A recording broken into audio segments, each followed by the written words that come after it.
Kind of cool. All right, anyway, sorry, I'm an idiot. 405-304-304. I got that backwards. All right, look out. Oh, hey, it's only me. It's only the Kimmer.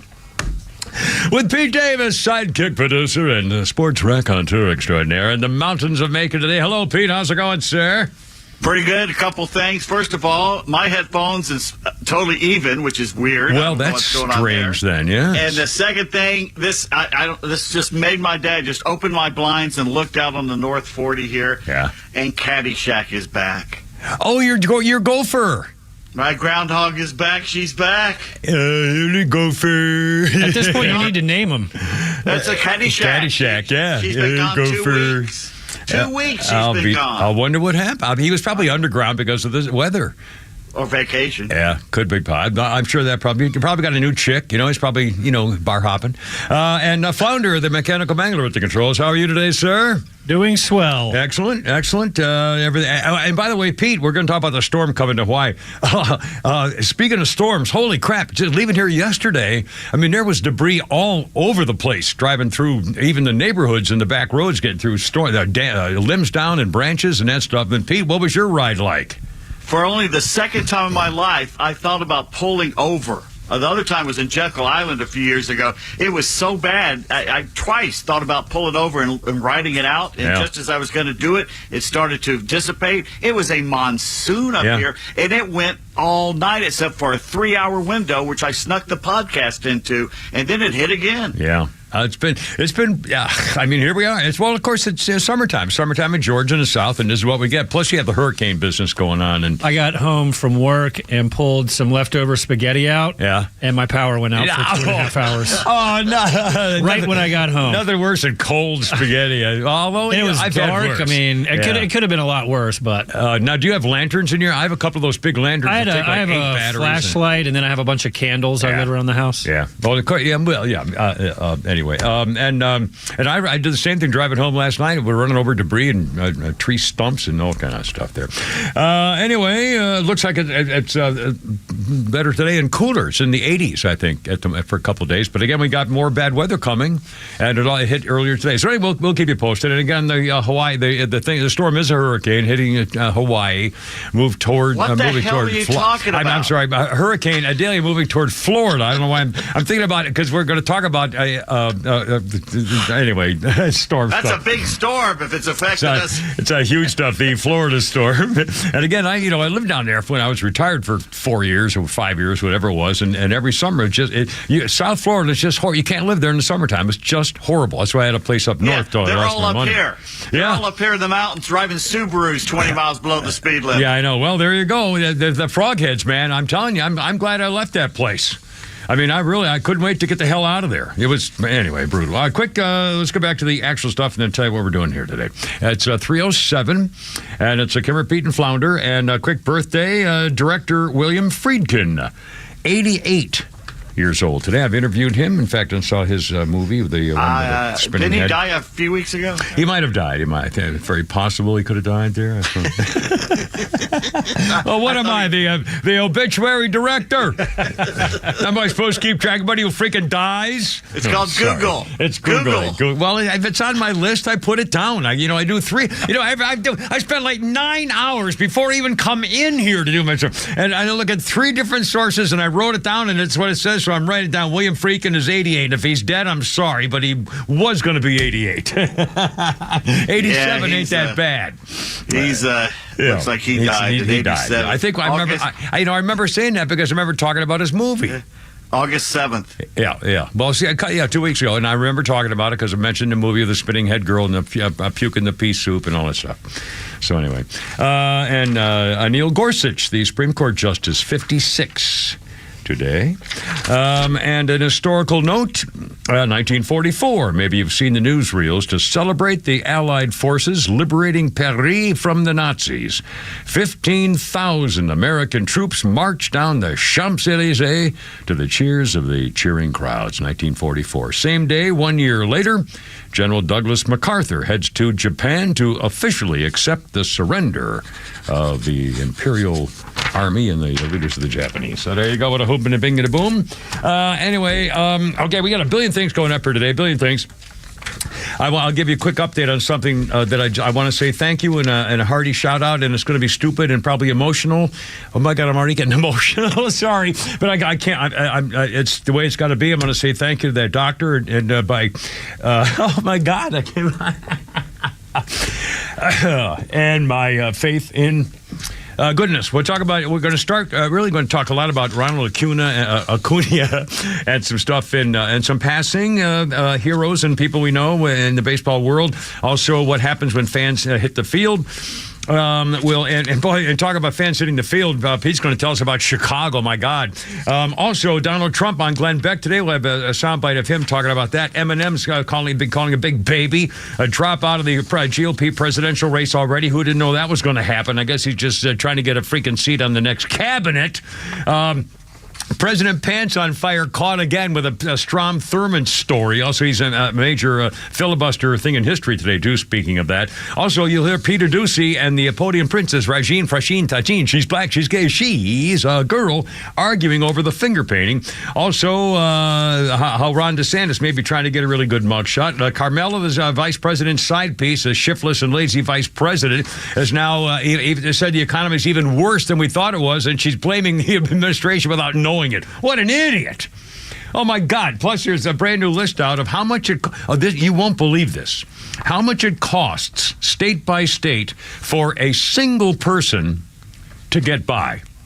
A single person, they go to the 50-30-20 budget plan. Do you know what that is? It's called 50-30-20. 50% of your income is to cover necessities, housing, utility costs, stuff like that. 50% of what you make to cover what you need. 30% toward discretionary spending.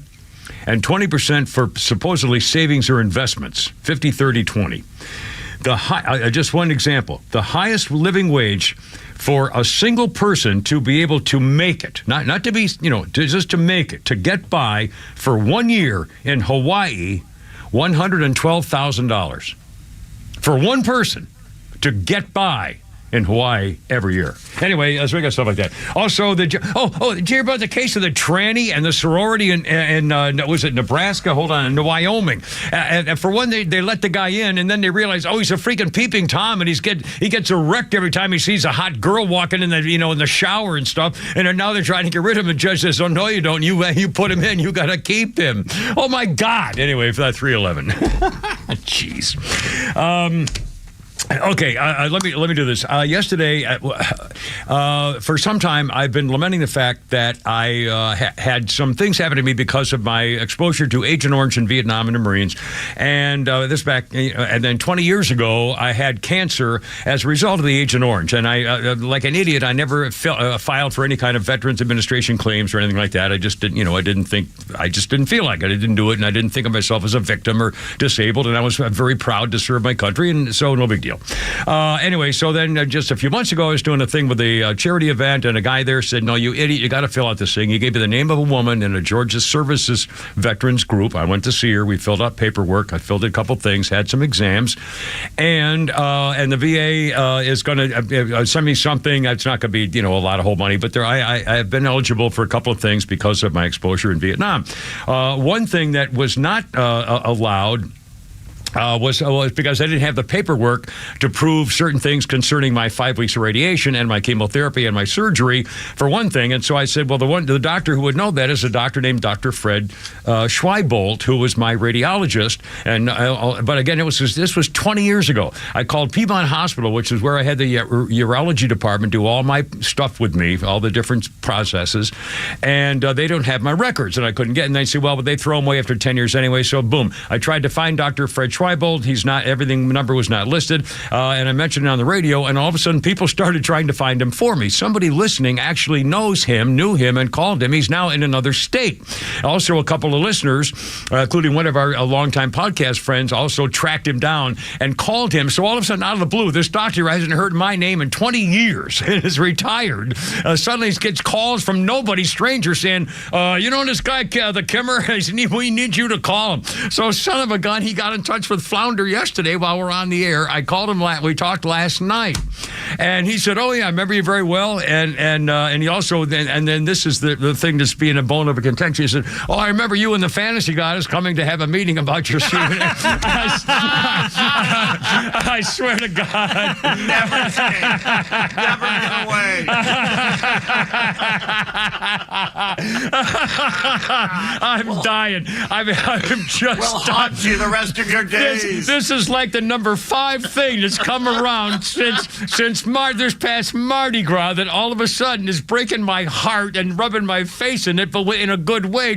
And now he's going to help. I mean, it's unbelievable. Anyway, we're going to take a break here, but when I come back, and again, this is stupid and personal. I know I'm acting like a baby and everything else, but this is cost me my freaking marriage, and so now finally I make anyway. It's a mess, but we'll talk about try to end this once and for all. Maybe that's the sign. I'm getting all this heaped on me about her, and maybe that's the way to finally explode it forever, where it isn't going to make me ruin the rest of my freaking life. Like it's not too late. 3:15 with a Kimmer, Pete, and Flounder. Oh mercy! It's Let Her Rip Tuesday. Here we go.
understand the whole deal here on this Iron Butterfly thing, but I don't know anything about music, that's for sure.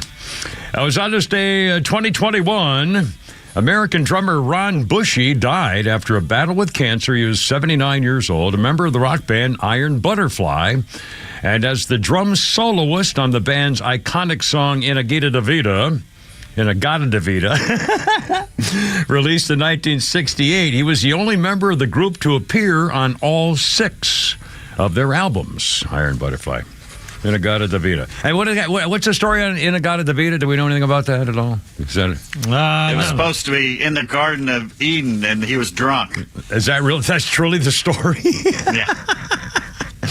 Oh, and by the way, did you ever see that movie in the Midnight in the Garden of Eden? Oh, that was a great movie. Yeah, the book was so much better than the movie. Yeah, and the movie was really different. I really enjoyed it. I haven't seen it. It's been on 20. I'm surprised you haven't played that back on someplace. Anyway, and a quick birthday list here. How about Liam Payne? According to Flounder's list here, it says Liam Payne is 30, one of the One Direction guys who did not betray his fans. Oh, jeez. Anyway, whatever. This guy's a tough man. He's a tough guy. Yeah.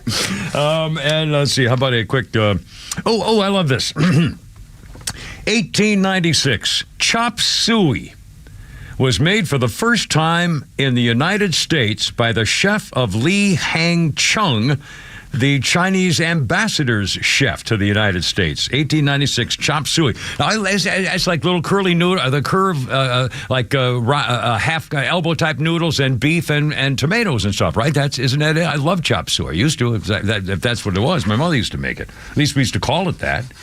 Cultural appropriation by your mom. Isn't that chop suey? It's like those little curved, like half circles. Like you cut a circle in half, and you get those little noodles, little fat and little round, half round noodles, and ground beef and tomatoes and probably peppers or some green peppers maybe or something like that. Isn't that it? I don't know. Anyway, and by the way, if you'd like to share recipes with us, our number is sorry. And later on, we're going to do a trading post. I've got a guy with a new lawnmower, but he needs a weed whacker. So if you'd like to, I used to do a show like that. I swear to God. Trading post. Anyway, here's our phone number, 404-741-1230, 741-1230. And we're on, are we on Facebook, YouTube, or somebody? We're on YouTube and Rumble. Rumble and YouTube. Yeah. And Todd has said something interesting on YouTube. I'm sorry, who did? Todd. Oh, yes, sir. You know the promo shot of us all standing next to each other? With those gray shirts on and stuff? Yeah. Yeah. He says it looks like 3 generations. Well, it is. Yeah. 70s, 60s, and 40s. I mean, it basically is. Damn near 80s and 60s and 40s. I am not a millennial. I mean, oh my God. I'm older than your father, Flounder. You could be my son. Oh, mercy. Anyway, can I finish this, Doctor? I know I'm being stupid and everything. It's a Tuesday, and maybe people aren't, ignore this because it's early in the week or something. I want to talk about the Ronald Acuña stuff, and we got a million issues and politics and Donald Trump talking, all that kind of stuff. But I can't say enough. Dr. Fred Schweibolt was my radiologist. He called me, or I called him last night after he called the studio and gave me his number. Flower gave me his number, and I called him back, and I said, Dr. Schweipel. He says, yeah, how you doing? And I said, I don't know if you. He said, oh, for God's sake, sorry. And he remembered every piece. He remembered my 5 weeks of radiation. He remembered my Casonex and Lupron chemotherapy. He remembered my surgery, the implanted stuff, and he remembered all that from 20 years ago. And he did. Yeah, I remember you in the fantasy goddess coming into the meeting and this stuff, and so he's gonna. And I talked to him about what I need. I need some kind of proof. And so I need proof from the freaking Veterans Administration. They've already proven that I had the Agent Orange stuff and had some stuff because of it for 2 things. But the other one, they're like denying. I mean, what the hell? It's there. What the hell? Anyway, so because I didn't have any proof, because I couldn't find my medical records about the radiation stuff and the implants and everything. So he said, oh no, it will take. He already had his part after he left a message to him and called him back later. He had already had his partner from the business from which he retired already write the letter to the VA to send to me that I can give to him. And I tell you, this man, I couldn't be more impressed. And for the people who heard me talking about this and found him, God bless you. And of course, you know, and all of us, and again, I'm going to try kind of getting over this thing because my head's just been screwed up since. It's been 20, I mean, my God, it's been 20 years since, you know, it was over. In fact, I had to put in my divorce decree that I would not use the phrase fantasy goddess on the radio. I swear to God, 20 years ago, I was willing to do anything. You know, it didn't even have to go to court. I said, take everything, it's fine.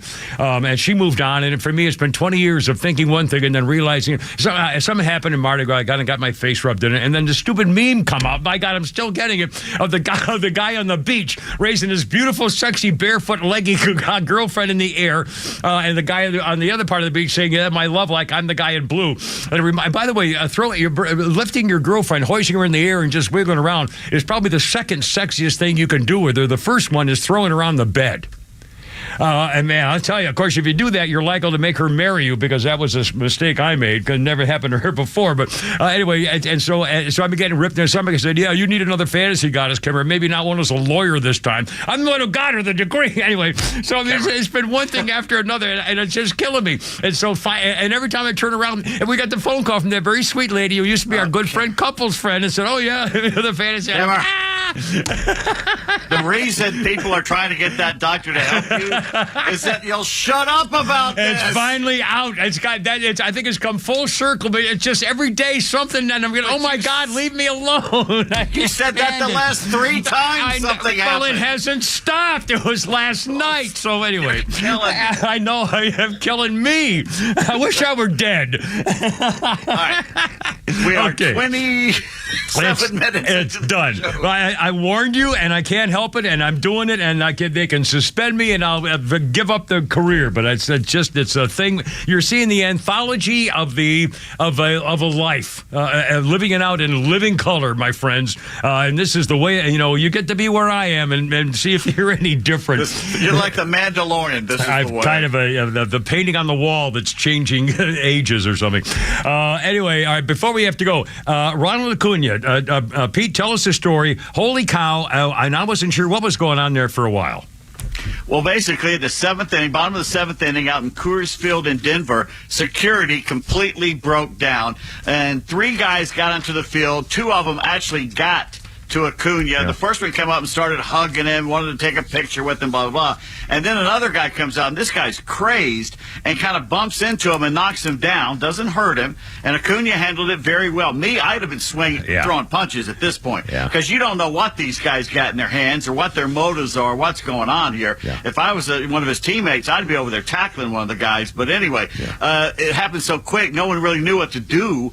And basically security came out there, and it took 4 of them to take one of the guys down. And they said, well, he just wanted a pick. You don't know that. You don't know what he was doing out there. And I've said it before. If you come onto a field, I don't care if you're drunk, you leave that field on a stretcher. Yep. You go to the hospital with broken bones showing, and that way you put it into this crap. Yeah, everybody on your team is on your side with you, too. Absolutely. We got a lot more to talk about this. Also, some passing of some famous names in the sports world, and a lot of politics, and you'll hear some sound bites and Flounders Funnies and tweets and Skynet and a million things and actual news, and I'll shut up pretty at 3:30. All right, I'm leaving.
talent. Just what a terrible waste. Anyway, how you doing? Look out, it's only me, 3:34. Little Michael Jackson. We'll play a little Michael here for you. Here you go.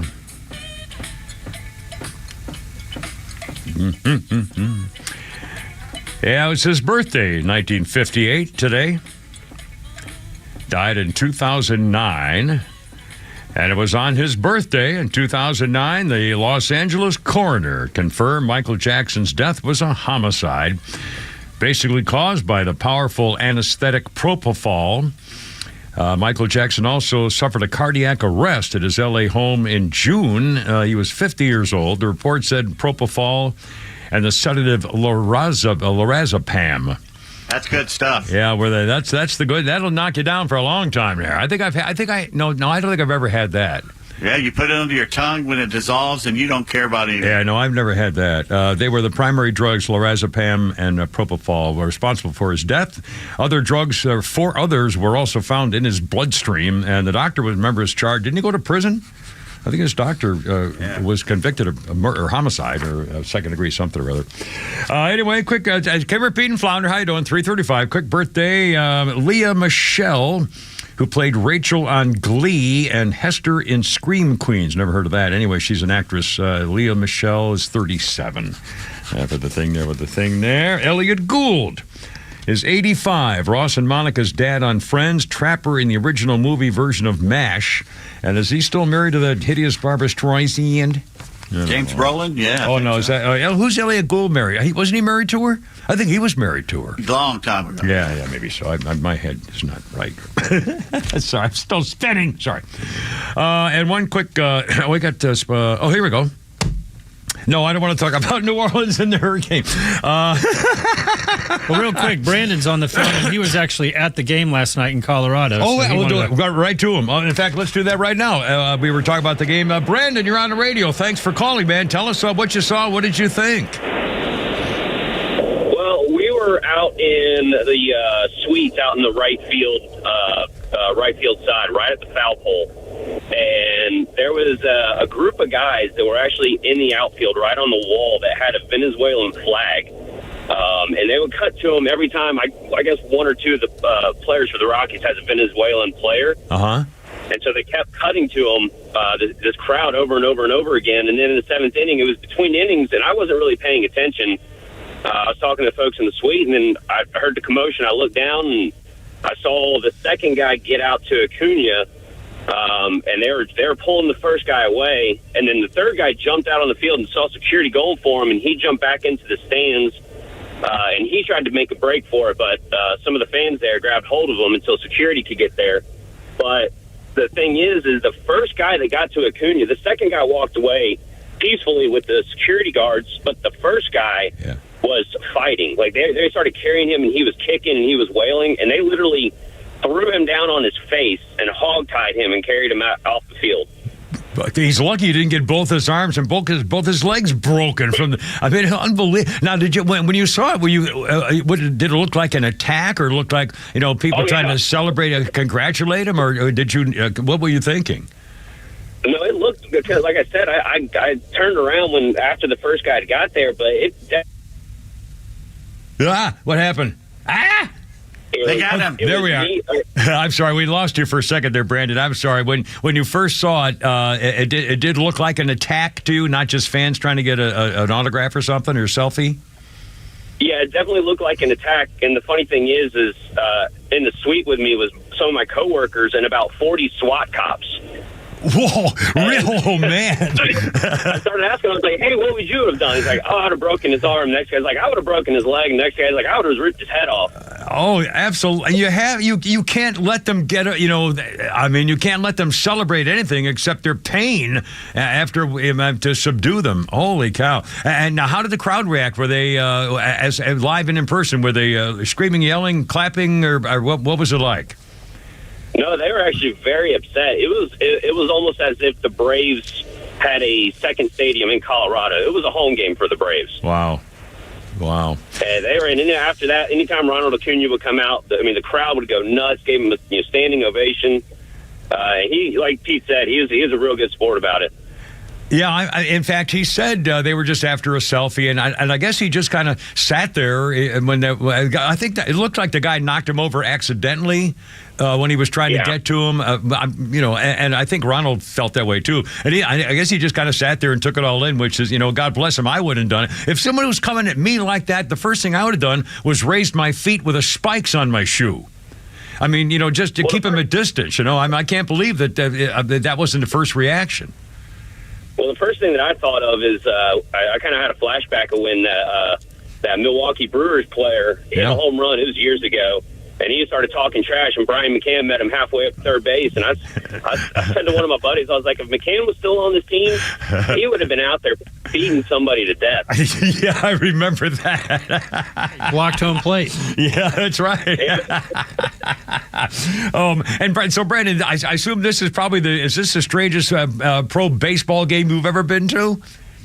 Oh yeah, I'm 40 years old. I've been to hundreds of Braves games, and I've never seen anything like this. It was crazy. Outstanding. Well, I really appreciate your calling. Thank you so much. God bless you. Semper Fi, and go Braves. And call anytime. We really appreciate it, my friend. Thanks a lot.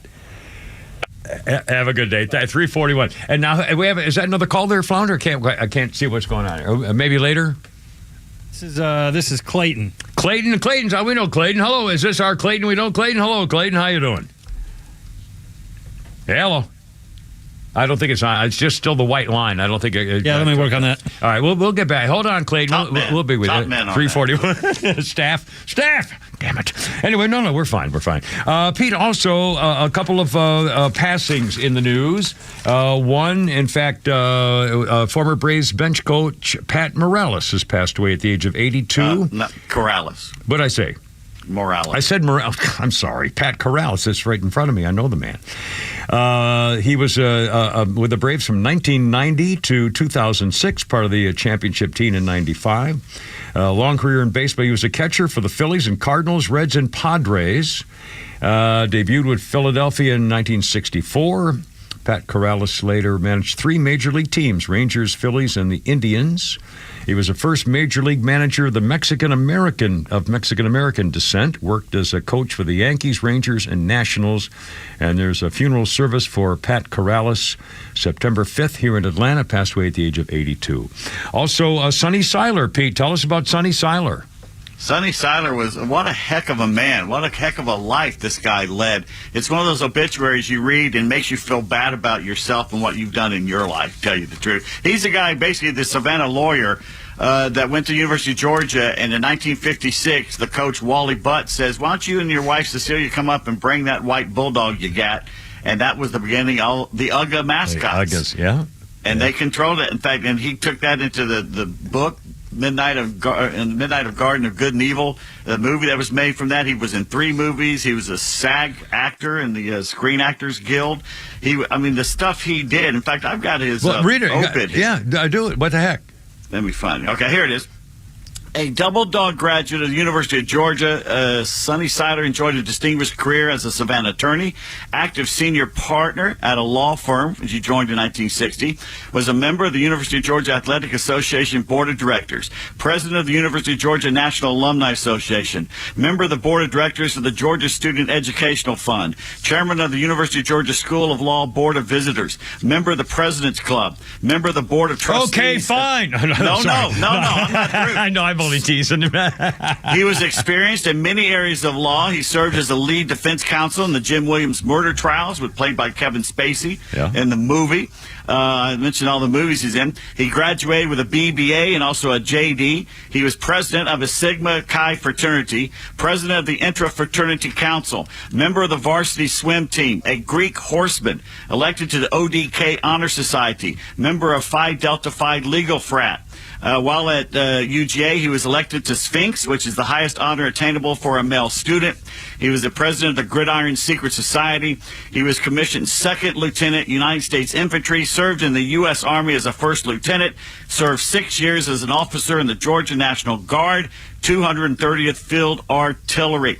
This was a man. Yeah. He was an achiever. This is how most people's obits should read. Instead, we now worship mediocrity on all levels of society. We tear down everyone like him who dares try to do more to achieve, like the Elon Musks of the world. Sonny Siler led a life that we could lead 3 or 4 lifetimes and not do what this man did. Unbelievable. What was his age? Oh, gosh, that's a good question. I don't know. I don't have it in front of me.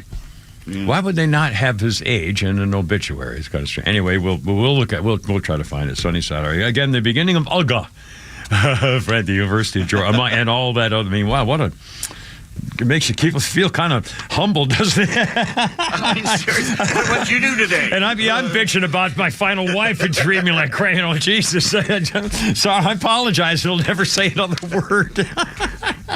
Anyway, it's 3:45. He was born in 1933. All right, so that's 70. It's 90 years old, 89. He was a year younger than my parents. Yeah. Wow. Depending on what date his birthday is, either 89 or 90. 3:45, quarter 4. We'll have you'll hear from Donald Trump. We'll also hear from President Pants on Fire. Got caught in a freaking lie again. What a degenerate white trash dirtbag liar crook. And what's the Biden brand, podium princess? And how do you feel about Hunter's finger paints? It's 3:45 with a Kipper, Pete, and Flounder right here. Like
oh, say, oh, Fats, for you.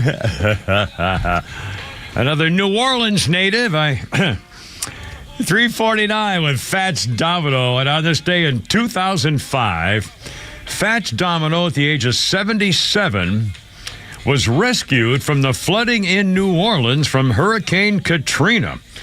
Fats Domino had earlier told his agent he was going to stay in his home despite the order to evacuate, and they had to rescue him. Fats Domino at the age of 77 in 2005. By the way, on my music sheet, I'm having a mental thing. I was checking with Flounder. He said, we're coming back with Fats Domino, which I see, but right ahead on the list was the Beatles. And I said, didn't we skip the Beatles? And you said, no, we opened up with the Beatles. But I'm telling you, I have a paragraph here about the Beatles on this day in history for the music thing, and I swear I did not read this.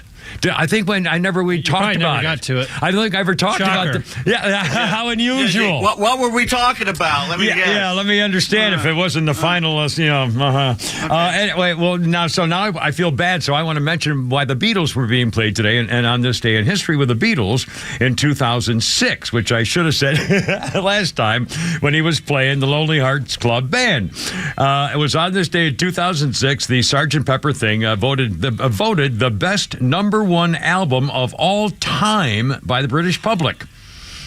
This was 2006. Best album, number one album of all time, released in 1967, topped the poll to commemorate the 50th anniversary of the British chart. The Beatles had 4 top albums out of the top 10. I'll bet you can name them. The Beatles, 4 albums in the top 10. Abbey Road. Abbey Road was number 8. Let's see. Revolver. Revolver number 6. Obviously this one. This one was number 1. And so one more. One more. The other famous one. Rubber Soul. The White Album. White Album. That was number 10. Anyway. What was your favorite album of the Beatles? Who, me? Yes. I don't know any albums. All I know is songs. Pete? I want to hold your hand. The 64, 65 I don't stuff. have a favorite 62, album. 63 stuff, early stuff. Well, I'm glad I asked that question, guys. What's your favorite album, Flounder? I would say Revolver or Abbey Road. And what are the songs on, what's the top song on either one of those is why you picked Revolver I like, I'm Only Sleeping. I never heard that song. All right, and what was the other one? Abbey Road, probably Come Together. I know that song. Right, I do know that one. Okay, well, there you are. I have a little history list there, and off you go. Anyway, it's only me. It's only the Kimmer, Pete and Flounder, 351. And we have actual newsy stuff. Donald Trump was on Glenn Beck radio this morning, which is very rare. Donald Trump does not do a lot of radio interviews, at least not national ones we know about. But he was on Glenn Beck, and they got talking about what happened in the state of Georgia and how he's feeling about what's happening down here now. What they did with the consent decree in Georgia, the signing of that consent decree was by Raffensperger and the governor. The signing of that consent decree was the end of Georgia. That was the beginning of the end. And then when Doug Collins didn't get in, instead of picking, you would have had Purdue, you would have had Collins. It would have been like it was so badly hurt. But the signing of that consent decree, and frankly, going around legislatures and not getting approvals and running these elections the way they ran them was a disgrace. I got more votes than any sitting president in history by far, by millions. I know. And it's a very, very sad thing that happened. Donald Trump on Glenn Beck's show this morning. And notice how when that interview happened, how he did not mention Kemp's actual name. Yeah, he says the governor. Interesting, considering he's under indictment in Georgia. Yeah. Well, and again, I still, the more I read about this, the more it just inflames me. The 4 different charges. Well, the other thing is in there he talks about Doug Collins, but wasn't Trump the one who picked Kelly Loeffler? Yeah. Well, because it was them two who. No. It wasn't. It's up to Governor Kemp. That's right. Okay, gotcha. Yeah. And what killed me and again, I don't know. I've never met her. I know who she is. Kelly Loeffler is a very powerful woman in the business community. She owned the NBA or the girls' NBA team, the girls' basketball team, and even they hated her. They voted against her. They all came out against her. They're liberals. They hate her because she's a Republican. I know, but still, if she had no chance, if he nominated her to get the women's vote, what's the possible explanation? This was perfect GOP eating itself. It's idiots. Kemp picked her. That was a mistake. He maybe should have picked Collins or somebody else. Absolutely. Doug Collins jumped into the race, and Doug Collins stayed in the race far too long. Yeah, it divided the vote and hurt her in the big election. So it's Republicans eating each other. Well, whatever you look at it, the bottom line is Republicans eating each other. Yeah, it's unbelievable. And again, it's going on right now. They keep talking. Once again, we got to go to the bottom line of the bank records of all the 200 phony money laundering bank records and so forth. Well, where are they? Let's go. Come on. There's got to be an impeachment. There's the cover-ups are just too much continuing. Anyway, let me quick before I run out of time here, and I've been so bad about doing newsy stuff. Eminem, did you hear Eminem? He apparently was so upset that Vivek Ramaswamy was rapping to his to his rap songs that he actually had his company complain and offer a cease and desist order so Vivek stops rapping to Eminem songs. Jerry Mathers or whatever his name, or was that the Beaver? I think it was the Beaver. Anyway, isn't that Jerry Mathers is the Beaver? What's the Eminem's name? Somebody Mathers, right? Marshall Mathers is anyway. So Eminem. So Vivek says, okay, well, nope. I guess we'll have to leave it to the real shaky safety. What's his name? So super shaky, soft safety. What's his name? The super shaky. What the hell is it? Come on, Flounder, help me out here. This song is like Super Shaky or the Soupy Slim Shady. Slim Shady. That's I know. All right, now leave me alone. What'd you say? Get off my ass. Both you can kiss my ass. I was so close. Yeah, so far away.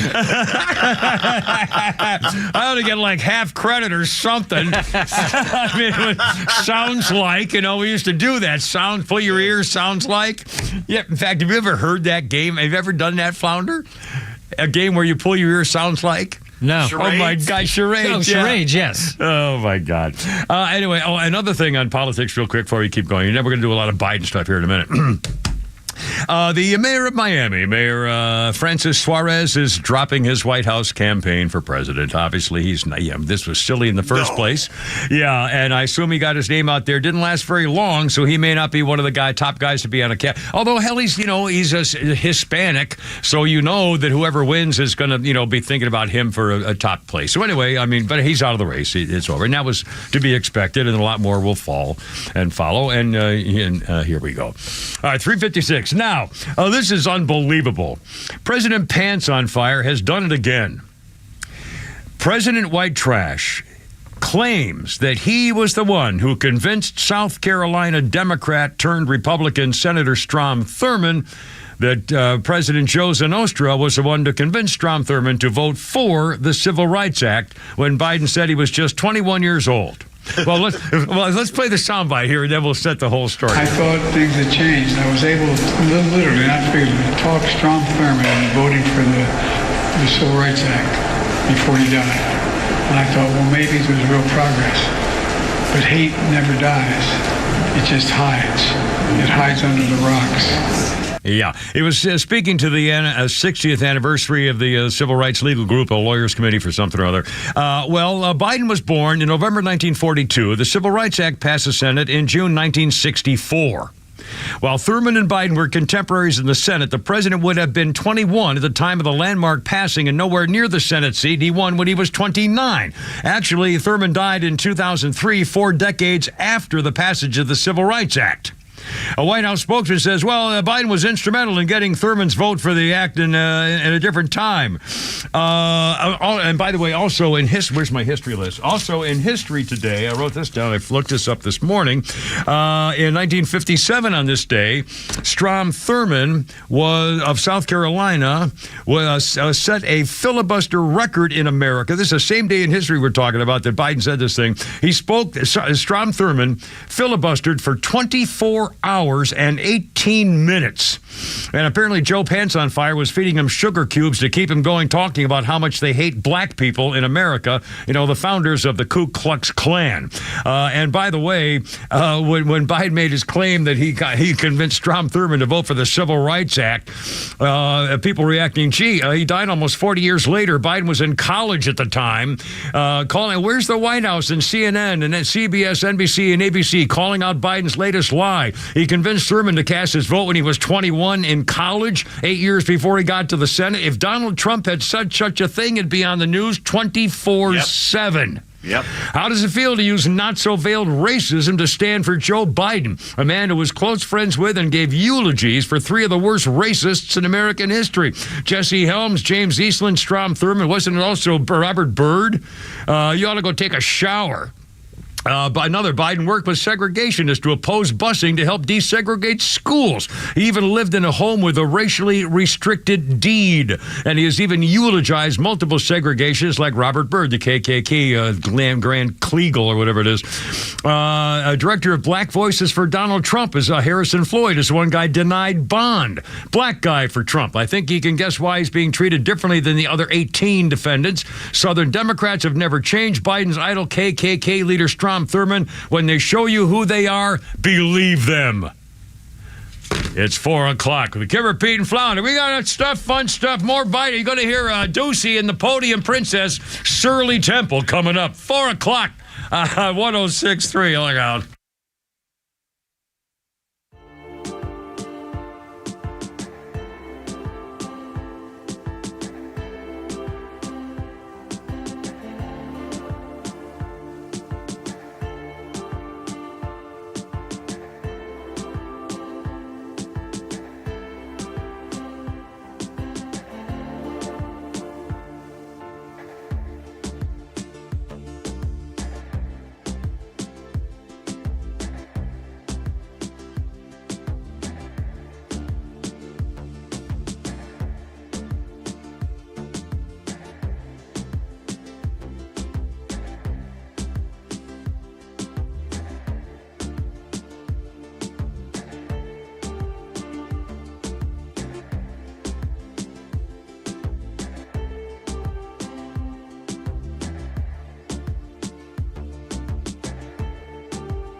Everybody go downtown to the Superdome. We'll take care of you there, which is underwater. It's below sea level, you freaking idiot. They walked into toilets, were backed up. It was horrible. Yeah, I remember the viral videos that they were playing all weekend. It's unbelievable. Anyway, okay, 405, how's it going? I can repeat and flounder. Good to everybody. Again, we have a phone number if you'd like to call, which is rare, but always welcome. 404-741-1230, 741-1230. Going to talk about the Biden thing in a second. First of all, this just in, and I came over, I'm looking it up on my phone. In Chicago, a news team was covering the story of robberies, a recent string of robberies in the Windy City. They were out at 5 o'clock in the morning on North Milwaukee Avenue in west part of Chicago when a news team with their TV cameras, a news team for Univision, and they showed up. 3 guys show up in 2 vehicles with ski masks and guns. They show up, show their weapons, demand they hand over all their money, then search the minivan, the SUV that the TV crew is in. They approach the crew, got their stuff. They stole a camera, 2 film equipment bags, and the photographer's backpack. The crew was not injured. They were reporting on several armed robberies in Chicago at the same block where the woman was robbed whose car was stolen. And the second news crew robbed this month. Another photographer and a crew robbed covering a news conference in Chicago. And so now the unions are raging for actually has to hire security guards and safety steps to have people go out and cover the freaking news in Chicago. A live segment on gun violence last May, a guy walked behind a reporter, pointed a gun at her, and then kept walking just kind of nonchalantly down the street. Chicago police say there were 12 mailmen robbed at gunpoint in 1 month alone. Chicago residents have taken matters into their own hands. There were 44 incidents in the last 2 years where homeowners in Chicago used their own guns to stop an attack by bad guys. And you never hear about that. Anyway, the latest on Chicago crime. TV News crew doing a story on getting robbed in Chicago. Okay, what's the Biden brand? Here we go again. The podium princess, Francine, she's black, she's gay, she's a girl. Well, Peter Doocy was trying to get some questions answered. We have a couple of bites of Peter Doocy. One, he's trying to get some answers about the Biden testimony, the Biden brand, and the money for Hunter's finger paints. Here's how we started it.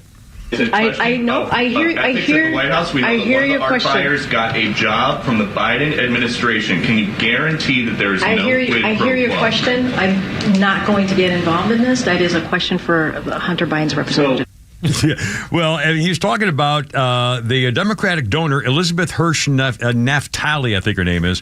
She bought one of Hunter Biden's finger painting things, and for, we don't know, I guess probably hundreds of thousands of dollars. And after that, President Pants on Fire appointed her to the Commission for the Preservation of America's Heritage Abroad, which is a choice, juicy, we love you kind of a thing. Thank you so much, kind of like a what do you call it, the ambassador's appointments and stuff. And then Peter Doocy went on to try to get her to answer about what's going on with the Biden brand and Devin Archer's testimony about Hunter Biden and the whole deal. I know. I hear. The White House, we know I hear your our question. buyers got a job from the Biden. Hunter Biden is reportedly selling art to pay for his $15,800 a month rent in Malibu. How can you guarantee that people are not going to be buying this art to gain favor with the president? That is a question for Hunter Biden and his representatives. I know. I hear. The White House, we know I hear your our question. buyers got a job from the Biden administration. Can you guarantee that there is no quid pro quo? I hear your question. I'm not going to get involved in this. That is a question for Hunter Biden's representatives. But we know that from a Hunter Biden associate now that he sold the appearance of access to then Vice President Biden. Are you confident that he has stopped doing that? That is a question for Hunter Biden. Somebody is selling the appearance of access to the White House. That is a question for the White House. No, that is your I don't know how you're perceiving that. Sworn testimony by Devin Archer. He said, I'm just not. Peter, I'm just not going to get into this. I'm just not. So, Needs to be fired. This testimony, since the last time that I was in here, Devin Archer talks about how he and Hunter Biden tried to profit off the Biden brand. What is the Biden brand? get into it from here. I'm not going to get into it from here. We're going to move on. Go ahead. That's unbelievable. And by the way, our buddy Ben sent me a message, a Facebook message, said a picture of the podium princess, Shirley Temple, and it says, "Hold on, I'm not here to answer questions. I'm just here because I'm a black lesbian girl." Pretty much, because she just proved point blank right there she can't answer any questions. I mean, I'm not going to answer it from here. Then who is? I mean, you're the White House spokesman. They're talking about a man who's... Nobody is.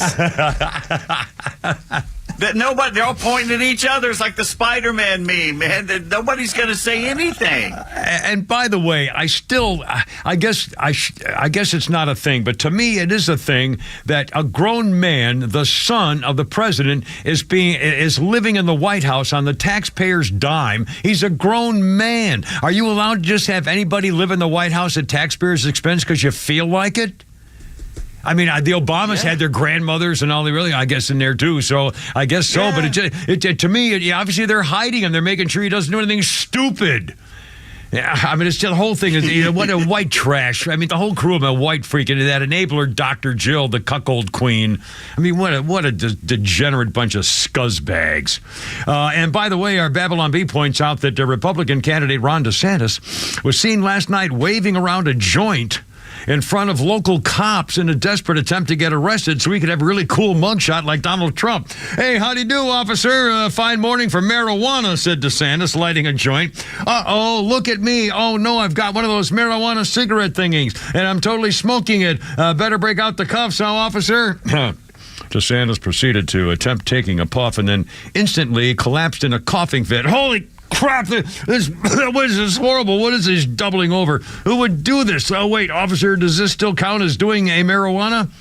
According to police, the officers confiscated the apparent joint and handed the governor a bottle of water. "Sir, this isn't weed. These are lawn clippings," said Officer Raymond Gonzalez, putting out the lit end. "Even if it was weed, for a first-time offender, we would just tell you to put the damn thing out and go home to your family. I know you need the mugshot, sir, but I'm sorry. You're going to have to do a lot better than this." DeSantis at Publishing Time was reportedly spotted at a Wendy's asking if the officer could arrest him for getting Sprite when he only asked for a water cup. Oh, mercy. Anyway, and by the way, here we go again with President Pants on fire. The National Archives is going to have to release, according to the Southeastern Legal Foundation, is suing to get the National Archives to release records showing that Joe Biden, President Pants on fire, has used, 5,400 emails using different names. And they want to get to the bottom of it, and they're dragging their feet at the National Archives Society Association deal. Anyway, we'll talk more about that stuff coming up. And also, Carmela has now outed the administration's horrible economic policies without even realizing it. And wait to hear what it takes to live for one in a state like Georgia. Coming up, 4:13 with the Kimmer, Pete, and Flounder on 106.3.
Hey, I'm never going to mess you up. Was that something like the title of something? Anyway, how you doing? Look at this.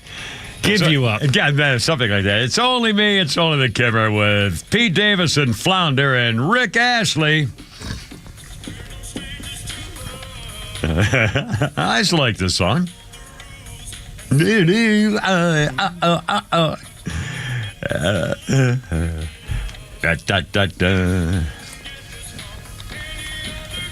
Oh, 1987. Here's Rick's big hit. Here we go.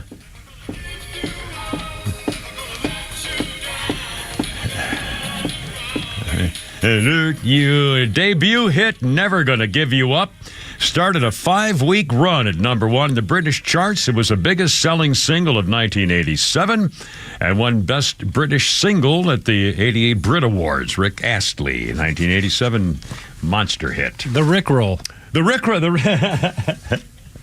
Absolutely. On this day in history, 28 years ago, 1990s, 26 years ago, 1997, DVD rental service started streaming in February of 2007. It was just a DVD service at the beginning, but it was the founding of Netflix in 1997.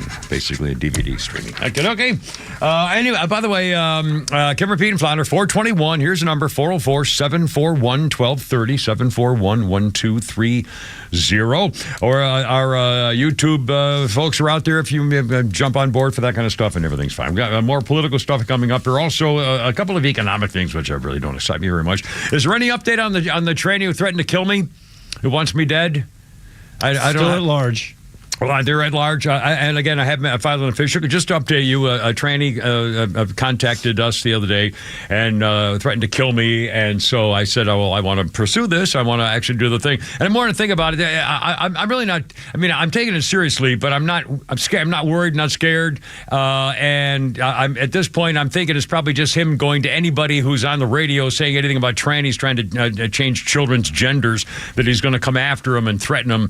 But I really don't think it's probably going to be anything happening. But so just for the record, if you want to tell the guys in the front office, if they could just find the guy, I'll tell you what, just give me his name and his address, and I'll write him a strongly worded letter. Okay, they can go ahead and forget the legal stuff, get him with the lost, just give me his name, give me his address, and then I'll write him a very strongly worded letter, and we can call it a day, and that'll be the end of that. How about that? I'll send an email out shortly. Excellent. Just as long as they give me his name and address, and then we can settle it.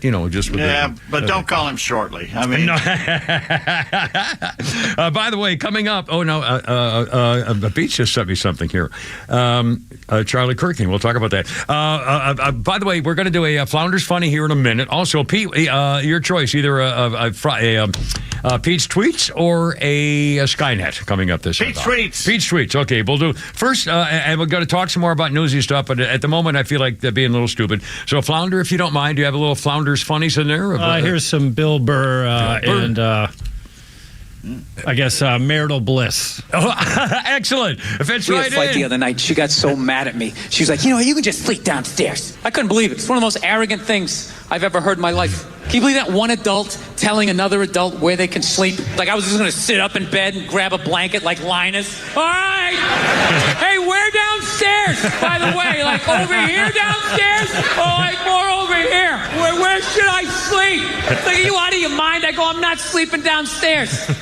She's like, where are you going to sleep then? I'm like, where I always sleep. I will sleep on your side of the bed if I want to. What are you going to do? I'm bigger than you. I'll hang on to the covers. Try to get me out. No tickling. Go ahead. Yeah. I was like, you don't tell me where to sleep. I sleep where I want to sleep. She's like, well, you don't tell me where to sleep. I'm like, I'm not the one telling people where to sleep.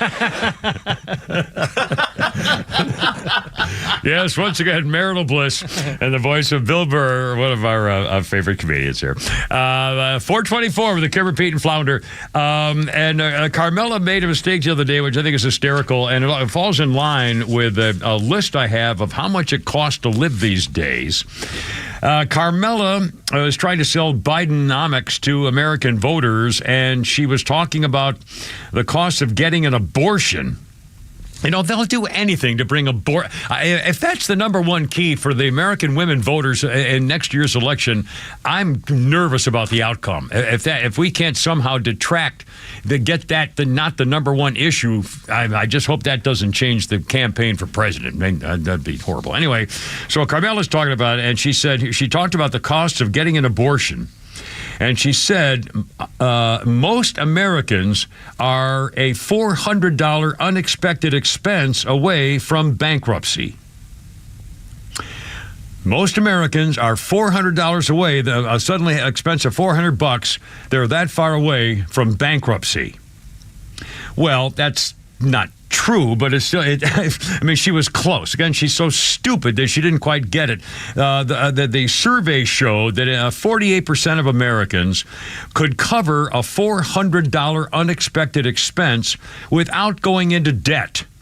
So that's not exactly the same thing as saying that you're $400 away from going bankrupt. But again, it shows that even she is saying things are so bad that for lousy $400, you're going to go bankrupt. The woman doesn't get it. It's freaking hysterical. A majority of Americans, more than 50%, are living paycheck to paycheck. And now, by the way, this is kind of astounding. And this includes most consumers, more than half the consumers, are living paycheck to paycheck, even if they make $100,000 a year. Well, this has nothing to do with low-income families. This is everybody. Well, look, and it makes sense, and I can attest to this. Back when I actually was making money, you're also, all of a sudden your mortgage is $7,000 a month instead of $1,500. You know what I mean? So, everything's relative. I'll show you if you have a wife, it gets everything well. So again, even people making $100,000 a year living paycheck to paycheck. Most Americans, more than half, it says, of the average middle-class household has lost more than $30,000 in real wealth in just the last year because of inflation and so forth. And here's a list. A list just came out today. I saw this morning of a banking rates. That's not right. Where's this come from? A survey of, I'll get to it. I found it here in the list. Here's the survey of how much it costs single workers to get by for a year. The salary that a single worker, not a family, a single worker has to make to, quote, get by. This is not to be on spending sprees and having fun. It's not to be poor broke, but it's to get by. Single worker, depending on your state. In Alaska, $71,000 to get by. Single worker, one guy. New York, $73,000. California, $80,000. Massachusetts, almost $90,000. Hawaii, for a single worker to get by for 1 year, $112,000. Obviously, where you live makes a big difference. Boston, L.A., and New York City have some of the highest housing costs and taxes in the country, so their expenses are higher. That's why Hawaii, Massachusetts, California, New York, and Alaska are the top 5. But you might be surprised at others. Obviously, we want to get to Georgia, and most of these are kind of the same. But here it says for Georgia, the annual living wage for a single person to get by is about $50,000. To get by. For one. Kentucky, $47,000. Louisiana, $50,000. Maine, $80,000. Let's see, I circled a couple of Vermont. To get by in Vermont for one person, $65,000 a year. In Oregon, same thing, $65,000 in Oregon. I'm not sure. Well, I guess you're out in the middle of nowhere. Why would everything be more expensive? I guess you have to order it like Hawaii. Anyway, I thought that was kind of bizarre. It's 429. I can't believe it. Coming up, this federal judge has ruled that the University of Wyoming Kappa Kappa Gamma sorority screwed up, and now you got to suck it up and live with it, ladies. Next time, keep the trannies the hell out of your business. He'll be sticking out of your business when he gets a peeping Tom and showing his enamoration of the ladies in their little bathrobes walking down the hall, apparently. All right, coming up, hold everything. It's 4:30 with a Kipper, Pete, and Flounder. We'll also, as our masks coming back, and if they are, one Florida nurse says it's all politics, baby. Standing by on 106.3.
an audible on me here. Hold on a minute.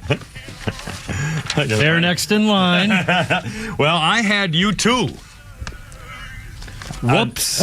No, you're good. So leave this. I just got to find my history note. Oh. Because I wrote it down and I got to know I made this. Oh, here we go. All right. This is Elvis, of course.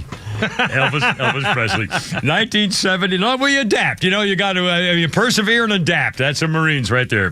1977. Elvis Presley. 3 people were arrested in Memphis trying to steal Elvis's dead body. As a result, his remains would be moved to Graceland. And by the way, here's how. 2 things on the Elvis history list. This one came from Flounders Guy. In 1962, Elvis's boxing movie Kid Galahad was released, starring the King as a boxer in really tight trunks. And also, he described Elvis when Elvis's people tried to steal Elvis's bloated corpse. That's how he described it, which is pretty harsh. Anyway, so there you go. A little Elvis Presley there for you, my friends. And man was a talent. 4:34. Pete, I forgot what you want to do. You want to do Pete's tweets here or Skynet, or what do you want to do? You want a little something here? We can do Pete's tweets if you like. Well, sure. Let's do it because we got, and we're going to talk about masking coming back and how it's always good to blame firemen when there's a fire and it didn't go your way. Coming up on Hawaii. But first, it's Pete's tweets. I saw a meme just a few minutes ago, and it said basically the only people who survived the Maui fire were the ones who disobeyed the rules. Yeah. That's amazing. Okay. Forget hurricane season. The Farmer's Almanac predicts Atlanta will have a cold and dry winter. Really? But the mountains of Macon will be cold and snowy. Oh, no kidding. Well, I could use. I have winter coats I ever wear. I'm looking forward to it. Screw them. Well, in 2015, 17-year-old Rebecca Townsend completed her bucket list right before she was hit by a car and killed. Oh, my God. Her final goal on her list was to save a life. Rebecca died pushing a friend out of the path of the oncoming car. Oh, my heavens. No. Lisa Facebook, some girls be claiming, he's my world. But that's your 4th world in 8 weeks. Are you building a solar system?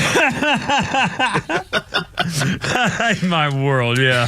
They believe that, we believe that. Oh, sorry. No. Stop it. No, I didn't hear that. No, I wasn't even there. 2000. Nope. Yep. In 2011, the murder of Nicole Van Den Herk had not been solved in 25 years, so her stepbrother confessed to her killing even though he didn't do it. Why would he do that? Why would he do that? So authorities could then legally exhume her body, test it for DNA, and compare it to the crime scene, which led to the arrest of a man 3 years later, convicted and sent to jail. Well, I'll be damned. So it was smart on his part. He must have thought there was. The problem is he must have assumed there was some kind of DNA evidence, or otherwise he would have just hung himself. Or else he thought he took Ambien one night and went out and killed a man. Well, I'm not going to talk about it. I'm just it was they can't prove anything. I've never heard it. They never found about it. I stopped taking the Ambien, though. I can tell you that right now. Okay. Mark says, you're old when you start cleaning the house to music you used to drink to. If you're old and you're cleaning the house, who ever heard of that? Twitter confession. Right, I was driving through a town I lived in 15 years ago, and I visited the old house I shared with my ex-wife and where my daughter grew up. I sat down on the curb outside and just sobbed. Oh, no. Yeah.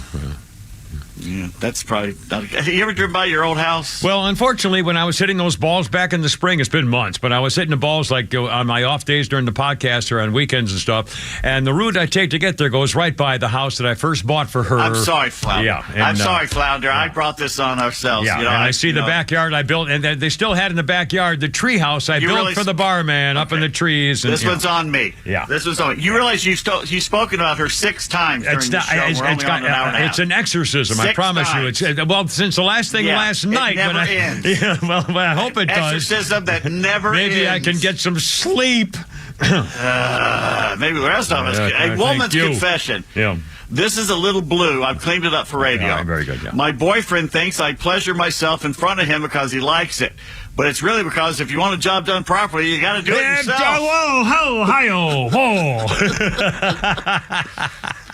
Another one. I work as a driver and always have Spotify on shuffle to listen to music. So a month ago, I added the Mario Kart star Man Invincibility theme music from the movie. So for 30 seconds every day, at completely random times, I get the chance to drive like a psycho. Okie dokie.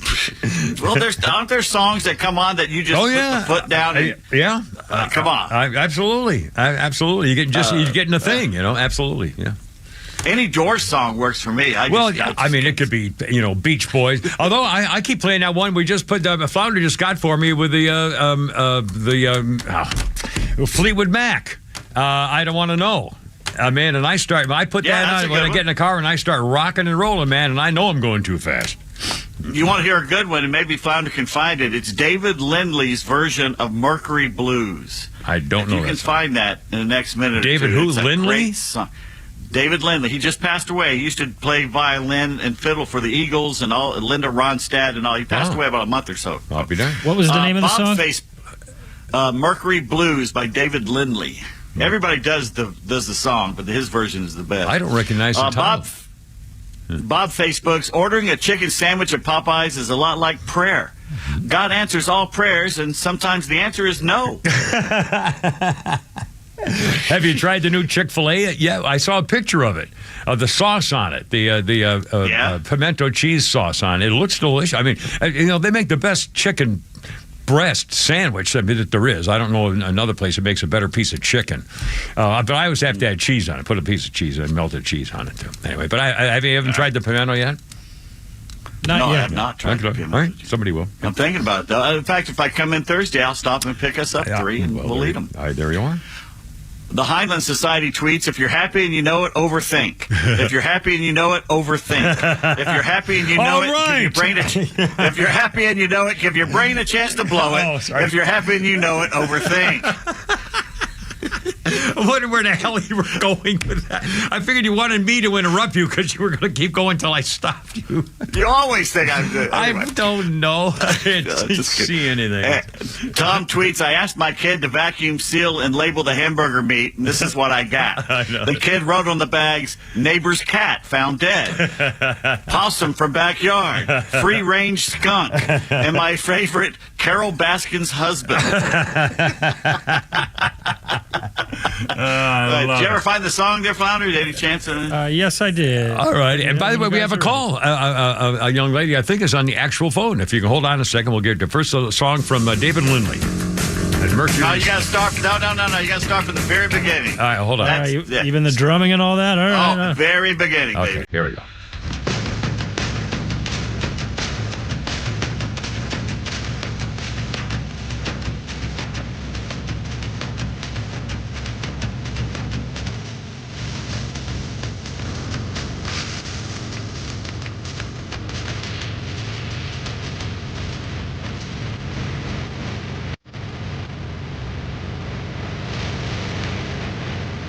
Building layer upon layer.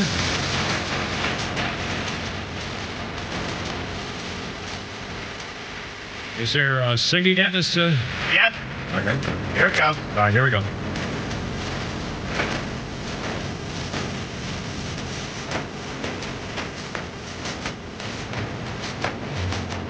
I'm crazy about a Mercury. Talking about the car? Yeah. Oh my God. I thought it was about the planet or something. No, seriously, whoever wrote a song about the Mercury automobile?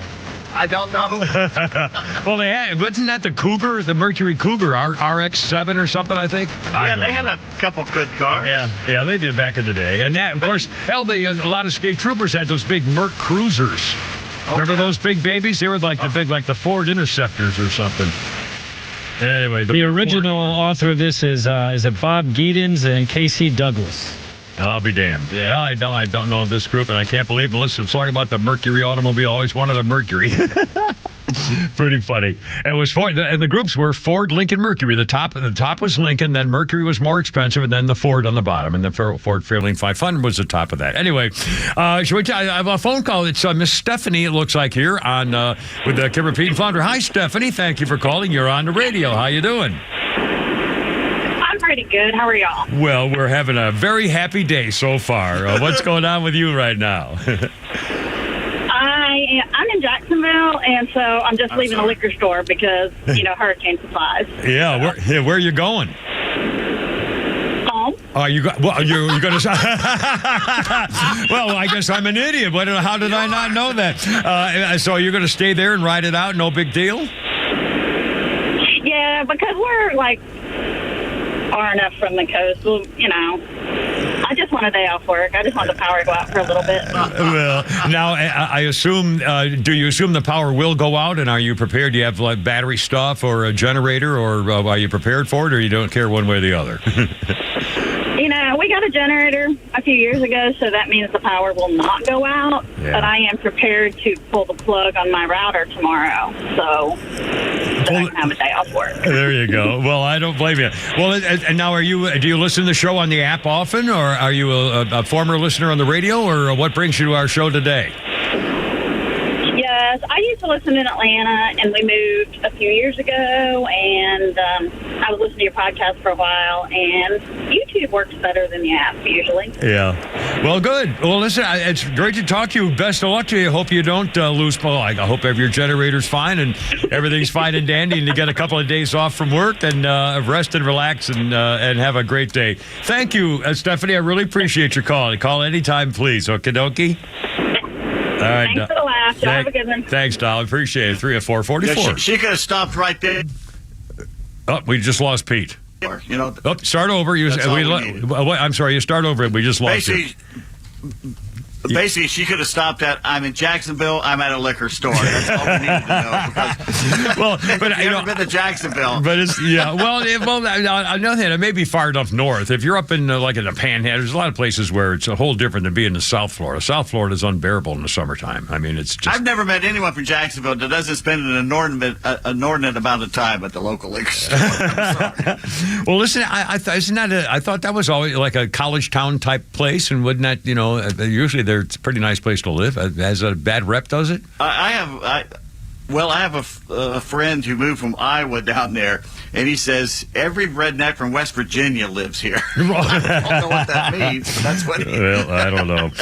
God, it's already 4:45. Hold on, we've got Skynet, we got Holy Crap at Sports, we got comedy stuff. We'll talk. A Florida nurse, speaking of Florida, says if this masking thing is coming back, it's all political. Also blaming the fire department in Maui. And the Native Americans say, we're not phonies. You're the phony. We're not the phony. Coming up, 4:45 with the Kipper, Pete, and Flounder.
4:49. It's only me. It's only the Kimmer with Pete Davis and Flounder.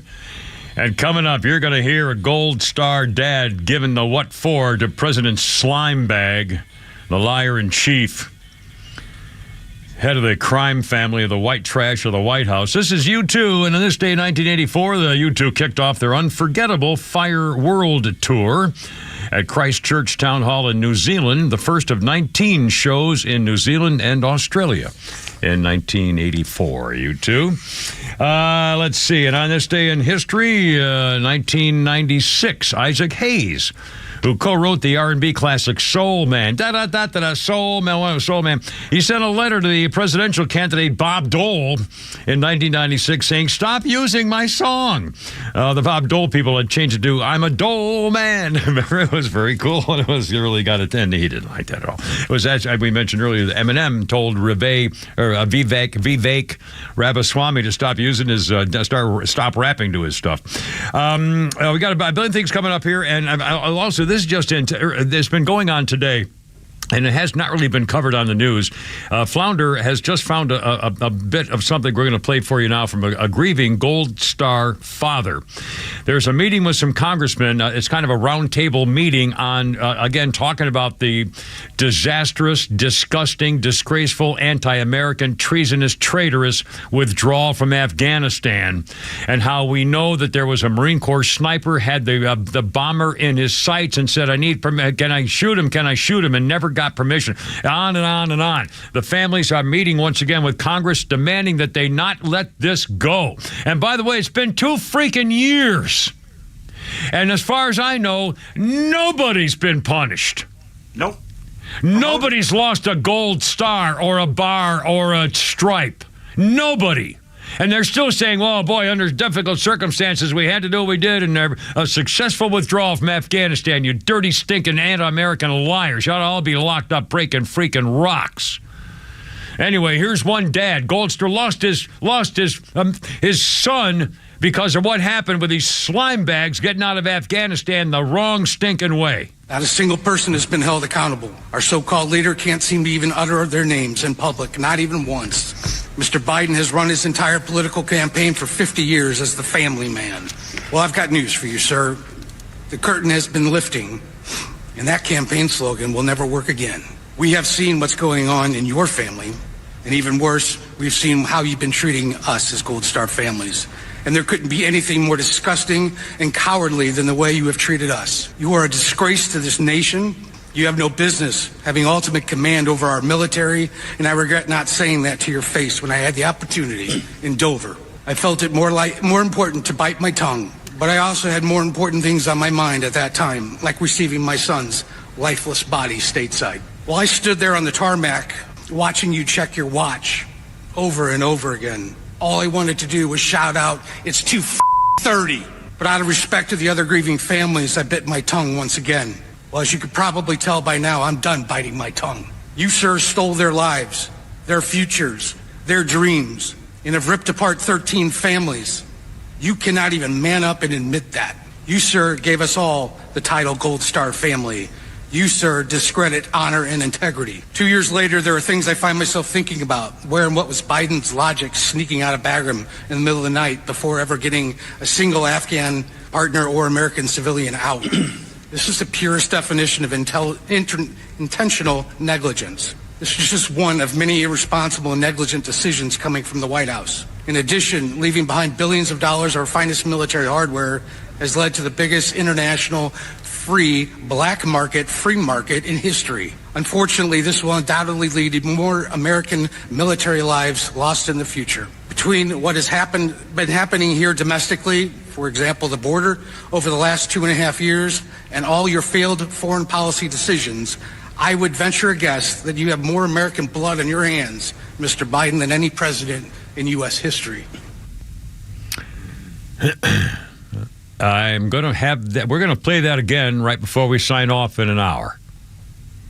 That's a Gold Star dad from the Afghan pullout. And again, okay, I'm no military expert. I'm no war hero. I'm just a guy. I serve. I'm a nothing. I'm a nobody nothing. But even I know that you don't withdraw your soldiers and your military troops first, and you don't shut down the military airport that's been guarded for all these years in Afghanistan and move everybody to the civilian airport in the middle of town, and then not have an absolute clearance system to make sure only the right people are getting on the planes to get out of there, and you don't leave all the military equipment for them to have. I mean, it's unbelievable. Who would have thought, oh, gee, here's an idea. Let's get all the troops home and leave the gear there, and we'll move to the civilian airport, which we can't defend. I mean, you got to be kidding me. And they're all the generals saying, well, yeah, that was the best thing to leave the equipment there. It would have been cheaper, to leave it there than to take it with us. Oh, cheaper, but better for the enemy because, they got new planes now and trucks and bombs and like 1 million machine guns and 10 trillion rounds of ammo. I mean, my God. Our technology. And by the way, guess what's happened to the people living there now? Women are no longer allowed to go outside. No more school. Girls cannot go to school. Girls cannot go to school. Thank you, American presence in Afghanistan. Holy criminy. And they're using our equiment to do that. Yeah, that's how we left all our stuff. Why didn't we blow it up? Disable it, we might as well have left all the instructions, left all the keys. You might as well left all the instructions. I mean, how could they not have blown up everything? And nobody got punished, but they got promoted. Not one. Yep, not one. Yeah, and we're supposed to believe in the military. We're supposed to believe what they tell us, that doing all the right stuff. And everywhere they go in the world, that's the right place we need to be. And we're spending, and they keep asking for more and more money, and they've left $85 billion there. Yeah.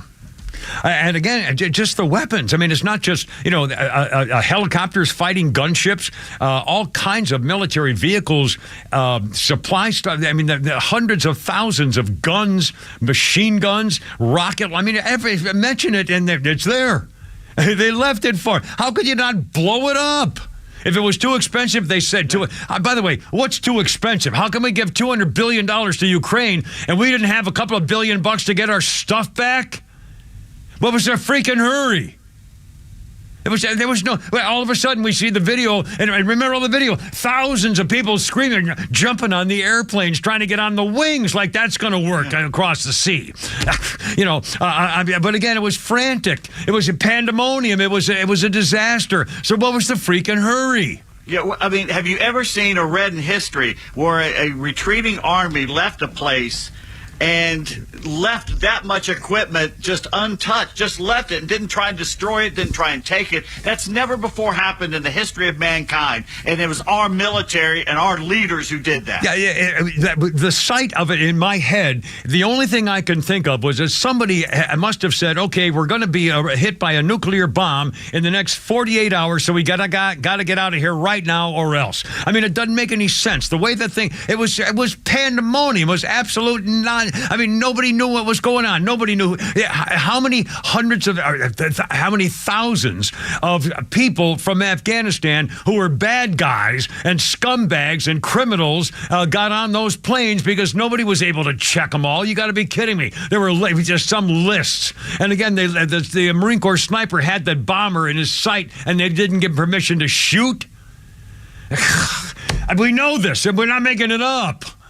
God, I can't believe it. Cowardly. It was cowardly.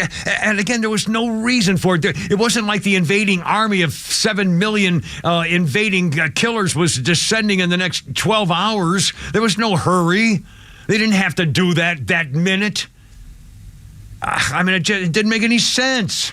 Of course, it was totally disorganized, and they were all bragging about it. Well, we got out of Afghanistan, a successful withdrawal from Afghanistan. Oh, my God. I mean, just shameful. They ought to be breaking freaking rocks in Leavenworth. And every one of those stinking generals ought to be bucked down to buck private, no retirement, dishonorable discharge. Okay, no vote. You can't vote again. How about that? And then not to come out later and say, boy, we blew that. These are lessons learned. None of that. It was all, this is a great job. We did a wonderful job. This is fantastic. And resign their commission. Say, that's it. I'm embarrassed. I apologize. It was wrong. I should have done this a long time ago. I'll be living shame the rest of my stinking life Oh, I let that scumbag Biden determine the future and the death of those people. There aren't words. Anyway, all right, we got fun stuff. We'll have fun. We got Pete. I got Holy Crap in Sports. We got comedy stuff. We got things, and we got the news coming up too at the top of the hour. Almost 5 o'clock with a Kimmer, Pete, and Flounder. And I'm not wearing another mask. You can kiss my butt on that one. I'll tell you that right now.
Let's get it together, ladies. Left shoulder, right of blank, ready on your dog. Target. Lock and load. Road guards out.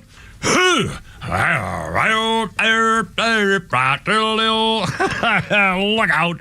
It's only me. It's only the Kimmer, kind of in a grouchy mood or something. But happiness abounds as we speak with happiness and goodness here on 106.3 at 30504. Let's call in the afternoon with Pete Davis and Flounder, the mechanical mangler. And we're getting right to the phone call here in a second. First of all, it's I think it looks like a beautiful sunny day. We had horrible weather earlier. Yeah, it's nice out. And we're going to get some bad stuff coming, it looks like. And we talked earlier about with a lady in Jacksonville, Florida, on the way to the liquor store to prepare for the storm coming. We'll talk about that later, too. Quick thing in history. We'll get right to the phone. Oh, by the way, Pete, I feel we have Holy Crap at Sports coming up. And I'm on my birthday list. I'm out of birthdays except for a sports one. So I feel bad about doing a sports birthday outside of sports. Is that okay with you? Go for it. Noah Syndergaard. 31 today. Didn't he just retire or get fired? No, he just got released by... Yeah, really. And so now, will he lose his money or would he have guaranteed stuff? Do you know? They usually have guaranteed. Yeah, so he can't be too upset. And he had injury, and then he came back, and I guess it really didn't work, right? He threw balls that moved in ways I hadn't seen from a right-hander since David Cohn, and he was on. He could have been a Hall of Famer, but injuries have put him to the side. There's something about the Mets and their pitchers. Think about it. All the pitchers from Matt Harvey to the ones they had back in the day. I forget the guy's name. They had like 3 that were going to be stars. None of them became stars because they all got hurt. Isringhausen was one of them. They've had DeGrom hurt. DeGrom, yeah. They get all these pitching stars coming up, and they all get hurt. And Syndergaard, I remember, I think you can't hit. I mean, oh, my God. I mean, he was not only fast, but it was flying and moving, and he was unbelievable. And I guess that takes its toll on your shoulder and your arm and your wrist and your elbow and all that kind of stuff. Well, I think there's also some way that organization is treating their pitchers on a minor league level that is hurting almost every one of them. Well, it must be something in the warm-ups or the stretching or the muscular attention in the off-season or the machines to build shoulder, whatever. I don't know. Maybe there's a system that isn't working. A lot more sports coming up here. Also more on Ronald Acuña. And if you missed our call from, I think it was Brandon called, great call from Colorado and was really, really cool. 506, to the phones. Here is that say John? Is that right, Father? Yeah, we have John and Jerry. John and Jerry. John is on the phone. Welcome, John. Thank you for calling. I really appreciate it. What's on your mind? Hey, Cameron. Great show. Thank you. You guys were just talking about the Afghan pullout and how big of a debacle that was. And it's the hardest thing to understand what this administration did. But I've always questioned whether leaving the gear, leaving the ammo, leaving the weapons there was part of the deal with the Taliban for their protection, and again, like you said, why would we go to the civilian airport to pull out versus the air base? Yeah.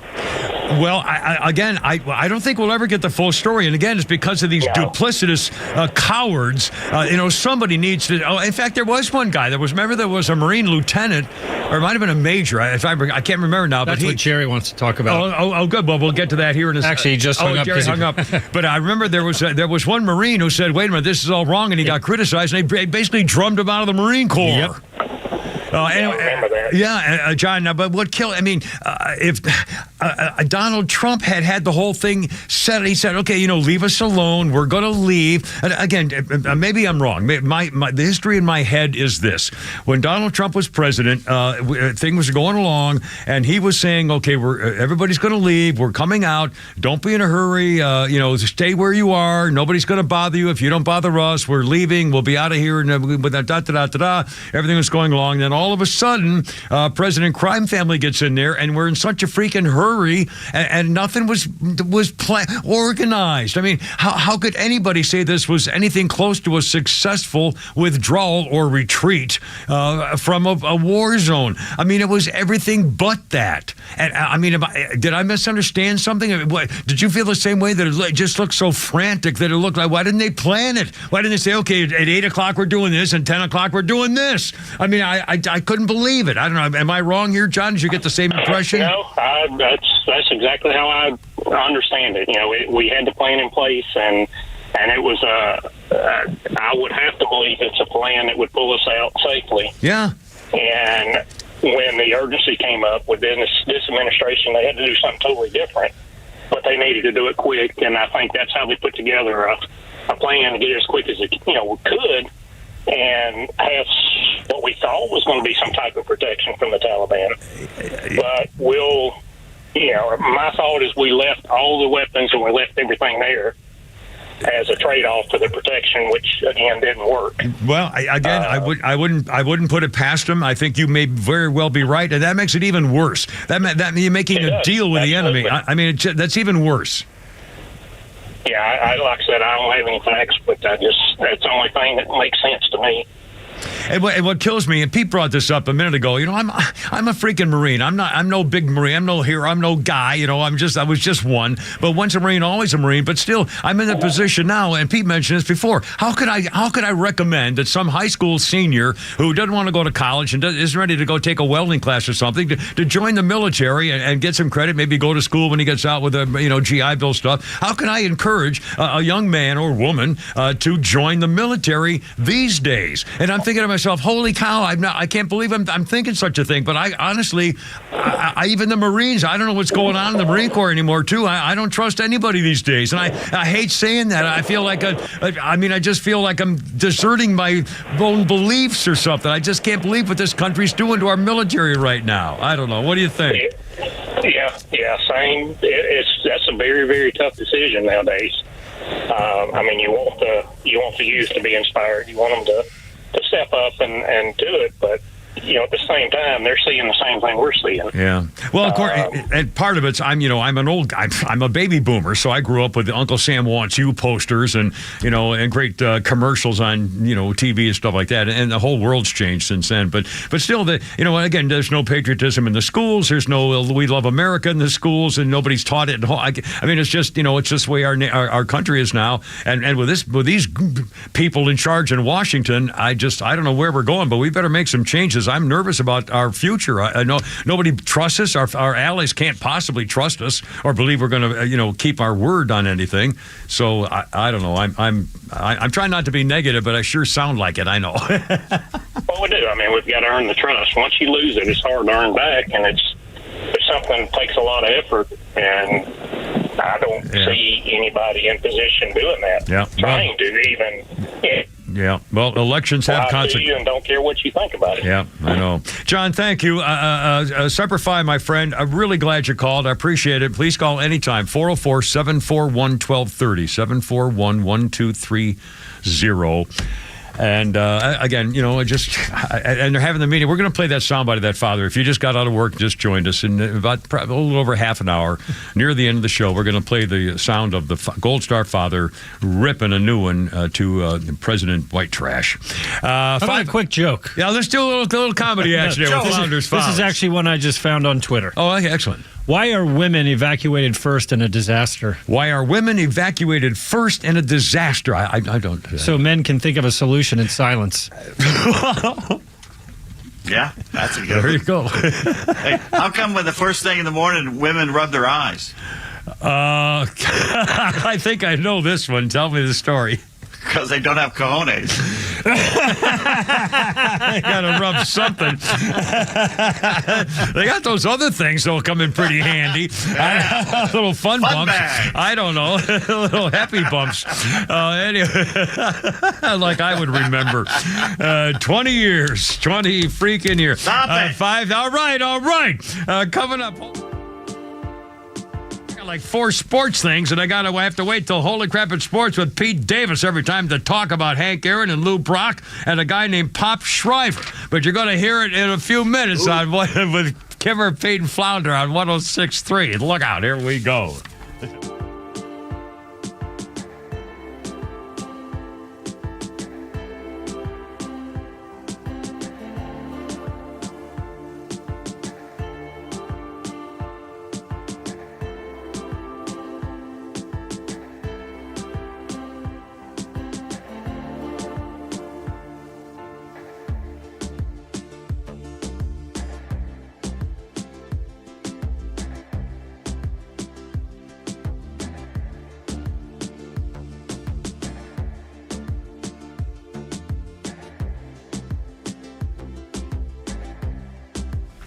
Hey, it's Old of the Kimmer, 513. We got pounded the last night and on the way home yesterday, and there was debris everywhere. I'll bet you got something up on your roof that you maybe think does not belong there. Storm season is here, and it's going to get worse next couple of days, too. Rain and wind and all that kind of stuff. Protect your roof. Protect your home, for that matter, with Metro Atlanta Roofing and Remodeling. Not just roofing, they do it all. Metro Atlanta Roofing and Remodeling, your storm damage experts. Summer storms, heat, wind, homeowners are covered no matter what with Metro Atlanta Roofing and Remodeling, licensed and insured, free drone inspection. In fact, if there's something wiggling around up there, you're not sure what it is, it could be a flashing or a rafter tail or a soffit or a fascia or I don't know about that stuff, but that's why they give you a free drone inspection, so you don't have to worry, some guy knocking on your door saying, we'll be happy to check your roof for you. We're in the neighborhood today. No, thank you. If you need a new roof, by the way, there's a lifetime warranty for both materials and labor. A+ business rating. Been doing this for like 4 decades now. Rest assured, your problem areas, chimneys and rakes and eaves are sealed and protected, not only for water and storm summertime problems, but also for stuff that goes on in the wintertime, like ice. It's the best thing. The slogan is, we don't meet our expectations until we exceed yours. And don't forget, veterans, 10% discount right off the top. Here's a phone number, Metro Atlanta Roofing and Remodeling, area 470-538-1729. Tell them the Kimmer sent you. 10% vet discount, MetroAtlantaRoofing.com.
Donald Trump indicted here in Fulton County, and you want to hear them.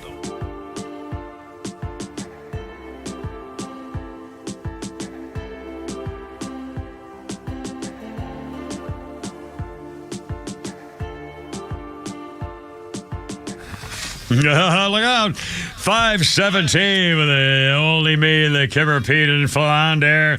Coming up, the story of Ronald Acuña. When is a selfie and attack? Also, Pete's going to tell about a Chicago game where they kept playing. But first, holy crap, it's sports and Pete Davis. Braves pounded the Rockies 14-4 last night in Denver, but the big story, the total failure of the Rockies security and MLB security measures to protect any players, much less the best player in Major League Baseball, Ronald Acuña Jr. You've likely seen the video of those two idiots rushing the field and managing to not only touch but hug and knock down the right fielder. It took 4 security guys to get just one of them off the field, 4 of them. Manager Brian Snicker was in the bathroom when it started. Imagine what was going on when someone's banging on the door saying, they're trying to kill your best player out here. Yeah, wow. And they just charged the guys with trespassing and disturbing the peace. Well, that was an assault. Mugshots. Yeah, to me, I'd charge them with assault. Yeah. So, by the way, the Players Union has gotten involved too, saying enough. This has got to get better on this. This is on top of 2 women getting shot inside the White Sox ballpark on the south side of Chicago last Friday night. The Sox allegedly refused to stop the game despite not knowing where the shots came Keep from. playing. Well, hell, in Chicago. Police. Yeah, the police said we asked them to stop the game and they refused. Hey, in Chicago, everybody gets shot in Chicago. What's a couple of shootings during the ball game? Yeah. My God. Back to the game last night. Let's do this. Let's see the actual ball game from Ronald Acuña. Here's what he did. Stretching the pitch, swung on, driven to right center field and deep. Headed toward the bullpen. That baby is gone. Home run, Acuña. Number 29. Braves get the lead right back. It's 4-2. Joe Simpson on 680 The Fan. A great call there. Always good to hear Joe. Yeah. And Acuña now just one home run shy of becoming just the third man in baseball history to steal 60 bases and smash 30 homers, joining Eric Davis and the swollen-headed steroid freak that we never talk about. Bryce Elder got the win. Austin Riley also went deep. Tonight is Charlie Morton against Miranda Lambert for Colorado. I'm sorry, Peter Lambert. I'm not quite. Yeah, there you go. Yeah, whoever shows up first, they'll give him the ball. Pat Corrales, who managed the Rangers, Indians, and Phillies before the long stint with the Braves on the coaching staff of manager Bobby Cox, died at the age of 82 of natural causes Sunday night. He lived up here in the North Georgia mountains, by the way. Corrales, a backup catcher with 4 teams, hit .216, 4 homers, and 54 RBIs. His main claim to fame, 2 things. He was basically a mentor to Hall of Famer Johnny Bench when he was with the Redlegs. In fact, that's what Bench called him. He says, what a man, what a mentor. And he also, in the 1970 World Series, he ground out to Brooks Robinson for the final out as the Orioles beat the Reds 5 games in that. Let's see, he had a lot of great stuff he did afterwards. He was in management. He was the first manager of Mexican-American descent when he took over the Rangers. For some reason, the Phillies fired him in 1983 when they were in first place in the division. They fired him. They later on went on to the World Series and lost to the Orioles. But there's no reason to fire him. I don't know why they ever explained that. Funeral service will be September 5th here in Atlanta, and his burial will be in Marble Hill, which is a little northeast of Ball Ground. No kidding. Wow, that's beautiful country up there. It is beautiful. The man behind Georgia's UGA Bulldog mascots has passed away. Sonny Seiler of Savannah passed away Monday after a short illness. Born February 20th, 1933, devoted his entire life in service to his profession as a Savannah attorney, to the state, and to the university, and for bringing in the mascot in 1956. He and his wife Cecilia brought their English Bulldog to the opening game because then Coach Wally Butts wanted to see him. And ever since then, that's what they've done with him. He was in the movie and book Midnight in the Garden of Good and Evil. He's been in several other movies as well. And it's a shame. Sonny Seiler, we talked about his obituary earlier. That was a man who wanted to achieve when he was on this planet, and he did exactly that. Mention some more. We got time, and I think people might want to hear this about some of the things. If you don't mind, if you feel like it. I think one of the main things was he was in the Army. He was in the Army Reserve. He was in the National Guard for 6 years. I mean, he just did a lot of stuff. He was on every honor board there was. Associations, organizations, charity. I mean, my God. It was like put the rest of us to shame. He does put the rest of us to shame. It's kind of sad. Yeah. He also wrote a book, Damn Good Dogs, with Ken Hannon. There you are. Yeah, got that going. By the way, the Totally Biased Guide to Southern College Football should be out on Amazon next week. The newly rearranged, updated version of it.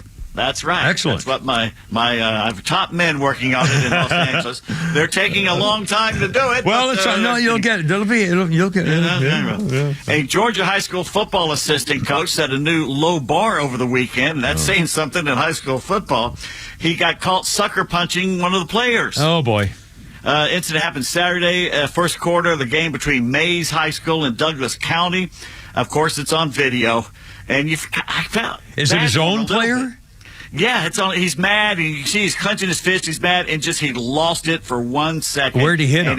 He in the solar plexus. Oh my God! He shocked him, and then the kid bent over because he could have hurt him. I mean, he hit him pretty hard from what it looks like, or he could have pulled his punch. I don't know, but one moment will change your entire life, and that's what's happened to this guy. He'll never coach again. They basically, a cop escorted him off the field.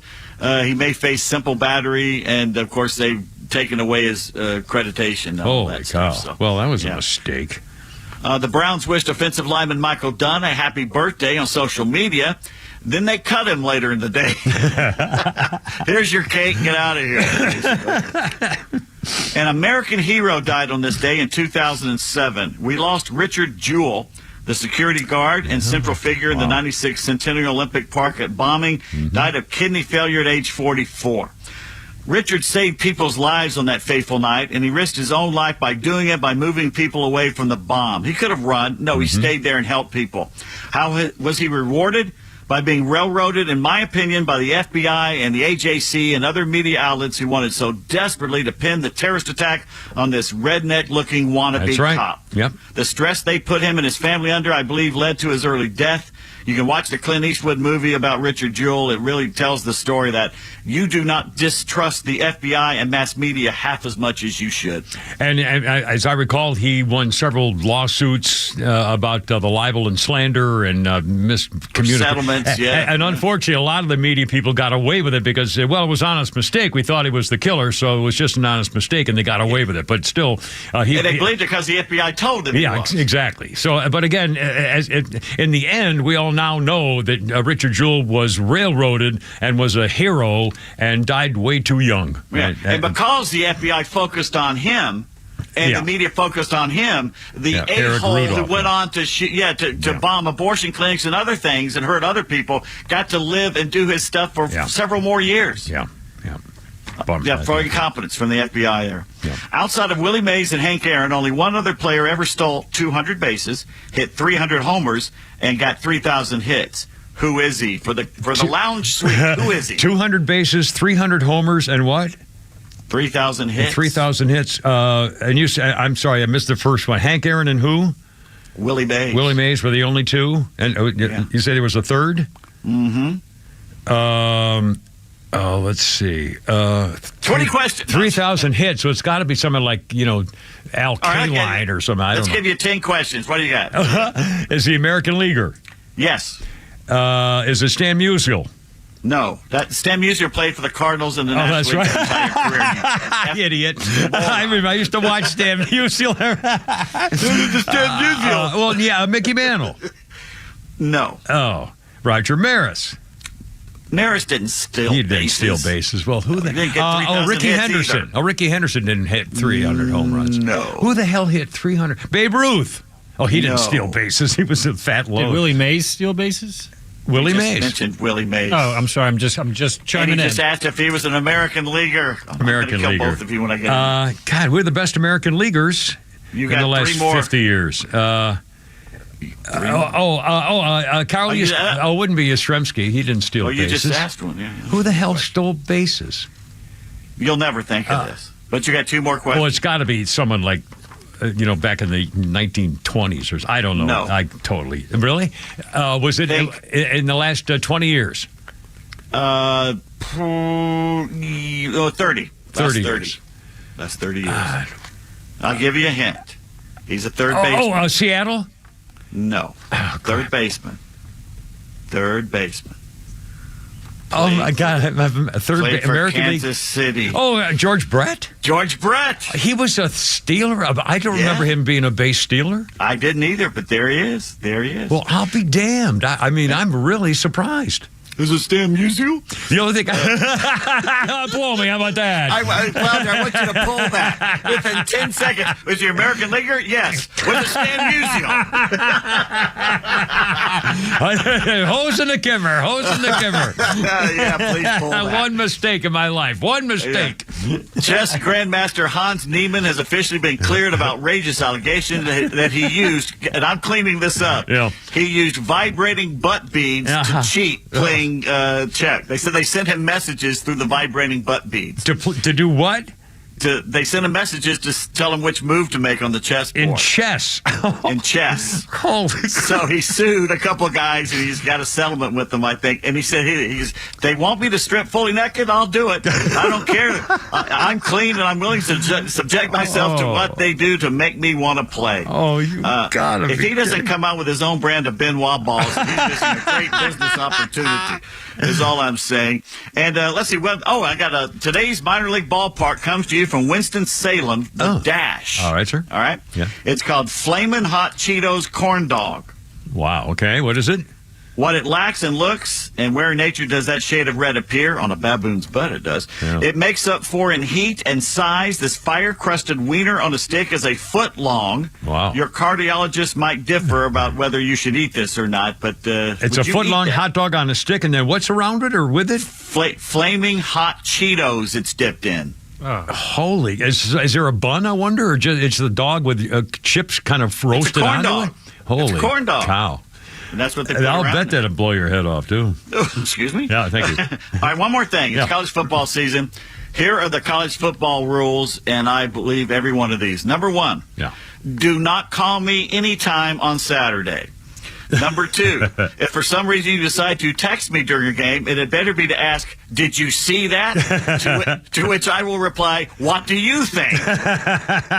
3, if someone is dying, call 911 before you call me. They are more likely to answer.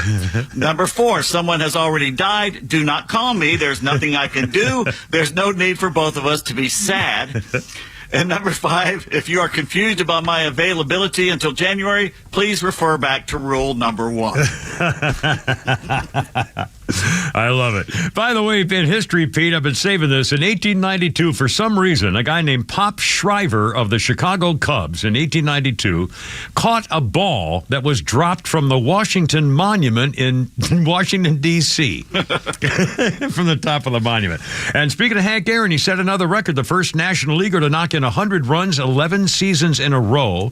And Lou Brock, that was 1971. 1977, Lou Brock stole base number 893, beating the record set by Ty Cobb 49 years earlier. Lou Brock, the famous Brock. American League player for the St. Louis Cardinals. I was close. It was one or the other. I knew I had a 50-50 shot at it. It's 5:30. Look out. It's only the Kimmer, Pete, and Flounder. Oh, mercy.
1964.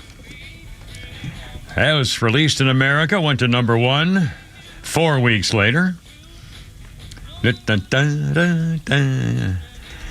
Roy Orbison's title, "Oh Pretty Woman," was inspired by his wife, Claudette. She was interrupting a conversation to announce that she was going out. When Roy Orbison asked if she was okay for cash, his co-writer Bill Dees interjected, "A pretty woman never needs any money." Yeah, but I find that because he's going to get plenty. Anyway, Roy Orbison on this day, so that's kind of cool. 5:35, and on this day in history, 20 years ago, 2003, Will Arnett from Arrested Development married Amy Poehler from Saturday Night Live, and the other one there, they divorced in 2016. I guess she didn't really love him either, so that's kind of the divorce thing of the thing. Anyway, it's 5:35. How you doing, boys? Pete, we're going to do a Skynet with Pete coming up here shortly. Flounder at the controls. We'll hear from Donald Trump in a second, talk a little bit of politics, a little bit on masking, a little bit on blaming Hawaiian firemen, which is probably a bad move, and the federal judge on a dangler in the sorority, and they were asking for it, and he says, you're going to have to live with it now. Okay, so let's start. First of all, Donald Trump was on, is that Flounder in there still? I have to go back to the front. Oh, we got a call. Hold on a minute. Oh, you want to do that for? I'm sorry. No, take the call. For Flounder. When he's screening the calls, it's on the back part of his studio in there. And when he's getting the stuff on the air, he's got to come to the front part of his studio. So he's running back and forth and put the headphones on, open the mic. And what do we have? What do we got here, Flounder? Are we playing the Trump audio? I don't know who's here. Is that a call we should take, or is that hold on for a second? You started talking to me. I was taking the call, so I'm not sure who the call is. I got to screen it first. All right. Well, we'll screen that. In the meantime, let's do this. Donald Trump was on Glenn Beck today. All right, it takes some folks, but we'll get there. Okay. He was on Glenn Beck's show. Let's edit that a little bit. He was on Glenn Beck's show today, and he, among other things, he was talking about the effect of some dealings going on here in Georgia and his political future, and of course his indictment. What they did with the consent decree in Georgia, the signing of that consent decree was by Raffensperger and the governor. The signing of that consent decree was the end of Georgia. That was the beginning of the end. And then when Doug Collins didn't get in, instead of picking, you would have had Perdue, you would have had Collins. It would have been like it was so badly hurt. But the signing of that consent decree, and frankly, going around legislatures and not getting approvals and running these elections the way they ran them was a disgrace. I got more votes than any sitting president in history by far, by millions. I know. And it's a very, very sad thing that happened. And again, he's supposed to be on trial in March. I don't know, and 4 different trials. The whole thing is just appalling. I mean, it's absolutely shameful. They're laughing at us all over the world. And I hope it backfires. And again, I mean, I hope it really true. And I don't know what to think. Do you think? I mean, I've heard 2 things today. I've heard 2 things today. 2 different polls. One, that Donald Trump has lost support, and the others have all gained after the debate. So the others have all gained a few points. And 2, that he's got even more support, and DeSantis is falling farther behind. So, I mean, I think he lost a couple points because he didn't go to the debate. Obviously, that's going to happen. Probably, yeah. So I think. But, I mean, I think a couple of them gained a little bit of momentum from the debate as well. I heard the figures I heard were like 5%, 4%. Nothing drastic, I don't think. Yeah, no, Vivek didn't go up 30% or something. But he's, anyway. So, who knows? Again, polls are polls, and it depends how you operate them. I don't think anybody from that debate outshined Trump. No. So, at the end of the day. And still he's leading by either 30 or 40 or 50 points. So, I'm not too worried about it. A couple of quick political things. We'll do a Skynet with Pete here in a second. Eminem, he's being called a big crybaby by Republican sources today because he's demanded with a letter from his music company that Vivek Ramaswamy stop rapping to Eminem's music. And Vivek says, well, I guess the real Slim Shady's got to come forward now then to find out who the heck that is. Anyway, and also the guy Suarez, or Miami Mayor Francis Suarez, has dropped out of the race because he's not going anywhere and he was not able even to be on the debate. So clearly it was a long shot. And one of the last to enter, and it was clear that he was just doing it for his own person. Well, he's a good cabinet secretary nominee. Yeah, I know, but again, I mean, the nerve of the guy. Somebody said, "Hey, you know what? Jump on the bandwagon. They'll get your name out there, and then in a year or so, you're going to be part of the new administration." Well, that's and smart. by the way, that's probably a good idea. He's probably a great guy. I mean, he's a mayor of a place that's had all kinds of a troubled past, and at least he's run a major metropolitan area, not South Bend, Indiana. Yeah, I agree. I totally agree. I mean, but the reasoning is so obvious, but nobody can be offended anymore because they're all trying, me, and then remember me later, and it's just, I mean, God, I'd hate to do that for a living, I mean, just start begging people for money to try to get your name out there so you can do something later on because you're going to fail at it. Well, hell, I'm doing that now. Sorry. All right, what else we got? Oh, let's play the President crime family making his claims about Strom Thurmond. Have you heard about this? President White Trash says he was the one who convinced Strom Thurmond to change his ways and vote for the Civil Rights Act. I thought things had changed. I was able, literally, not figuratively, talk Strom Thurmond into voting for the Civil Rights Act before he died. And I thought, well, maybe there's real progress. But hate never dies. It just hides. It hides under the rocks. Yeah. Well, President Slimebag was born in 1942. The Civil Rights Act was passed when he was in college at the age of 21. 8 years later, he went to the Senate. And by the way, Strom Thurmond died in 2003, 4 decades almost after the passage of the damn thing. And people are saying, once again, here we go with President Pants on Fire and another one of his stories. And the White House is saying, people are just making all this stuff up here. And if this had been Donald Trump, if Donald Trump had made up all these lies, which he's done for the last 2.5 years, and Corn Pop and all the, Nelson Mandela being arrested, one after another. It would be on the news 24 hours a day. They'd never get over it. Let's do Peter Ducey. He was talking to the podium princess, Frasheen, Tashin. She's black, she's gay, she's a girl. And again, the meme, Ben sent me a meme that says, hey, hold on, I'm not here to answer questions. I'm just here because I'm a black lesbian. And Peter Ducey tried to get her to talk about the money from Hunter's finger painting and also the brand and the testimony saying that Joe's been on the whole thing from the beginning. And here's how far that went. Hunter Biden is reportedly selling art to pay for his $15,800 a month rent in Malibu. How can you guarantee that people are not going to be buying this art to gain favor with the president? That is a question for Hunter Biden and his representatives. I know. I hear. The White House, we know that one of the art buyers got a job from the Biden administration. Can you guarantee that there's no quid pro quo? I hear your question. I'm not going to get involved in this. That is a question for Hunter Biden's representatives. But we know that from a Hunter Biden associate now that he sold the appearance of access to then Vice President Biden. Are you confident that he has stopped doing that? That is a question for Hunter Biden. If somebody is selling the appearance of access to the White House, that is a question for the White House. No, that is your I don't know how you're perceiving that.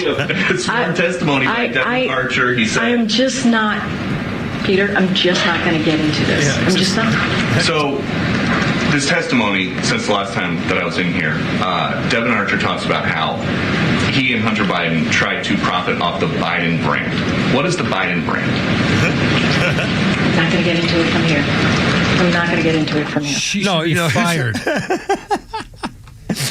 I mean, as though. Why won't he ask her why she won't answer it? Yeah. Well, she always says, "I'm not going to get into it from here." That's as though it's not part of the issue of the president and his family being taking money on the. I mean, it's just unbelievable.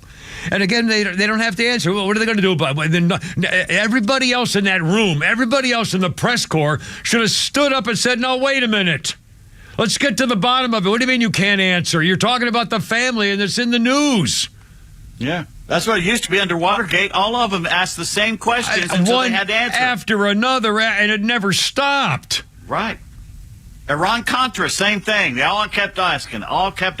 It's one guy asking up there, and the rest of them hide their heads. They're cowardly reporters. Well, most of them are. Let's remember, it wasn't that long ago when Donald Trump was getting screamed at by, what's his dork from CNN, Acosta, and everybody else. Yeah, well, why do you call it the China virus? Or, racist. I mean, one after another was black. Every kid thing came out of his mouth. And now they're all sitting there like freaking mannequins. But a bunch of just freaking chicken-livered cowards. I mean, honest to God, I can't. But this country's going through something right now, and they're letting it happen. They're not documenting what's going on right now. I can't believe it. Oh, mercy. Well, let me ask you this. You going to wear a mask again, Pete? Only if I go to the doctor or hospital, because they're all paranoid about that anyway, and you got to see the doctor. But the rest of it, if there's a business, I'm not going in there. I'll order from Amazon. Yeah. There are still, I still see signs that it says masks are recommended or masks are optional. But if they put one up that says masks required to enter this business, I'm not going in. Well, it's their business. They can do what they want, but I don't have to go there. Yeah. Well, you're going to hear in a minute. We're going to hear from a nurse. We've got a couple more things coming up here for the end of the show. I'm trying to race through it, including a nurse who says it's all political anyway, and blaming the firemen. Bad move, people. We'll get to it all. Stand by next with Pete's Skynet. Next, coming up 5:45 right now with the Kevin Pete and Flounder.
Jeremy to rape the victims in there.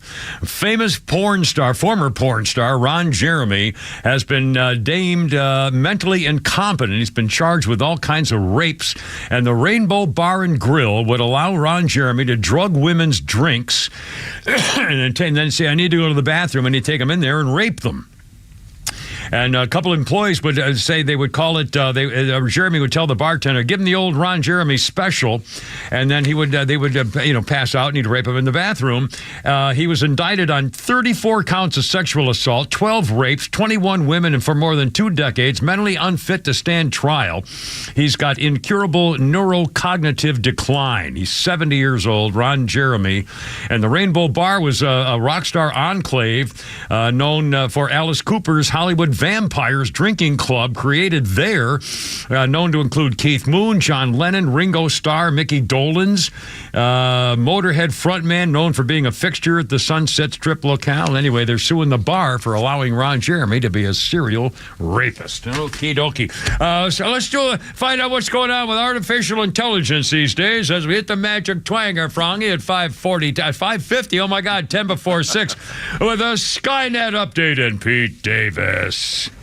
Well, Snapchat users, I know you're a big fan of Snapchat. Snapchat's huge with me. I got Snap, I got Chat.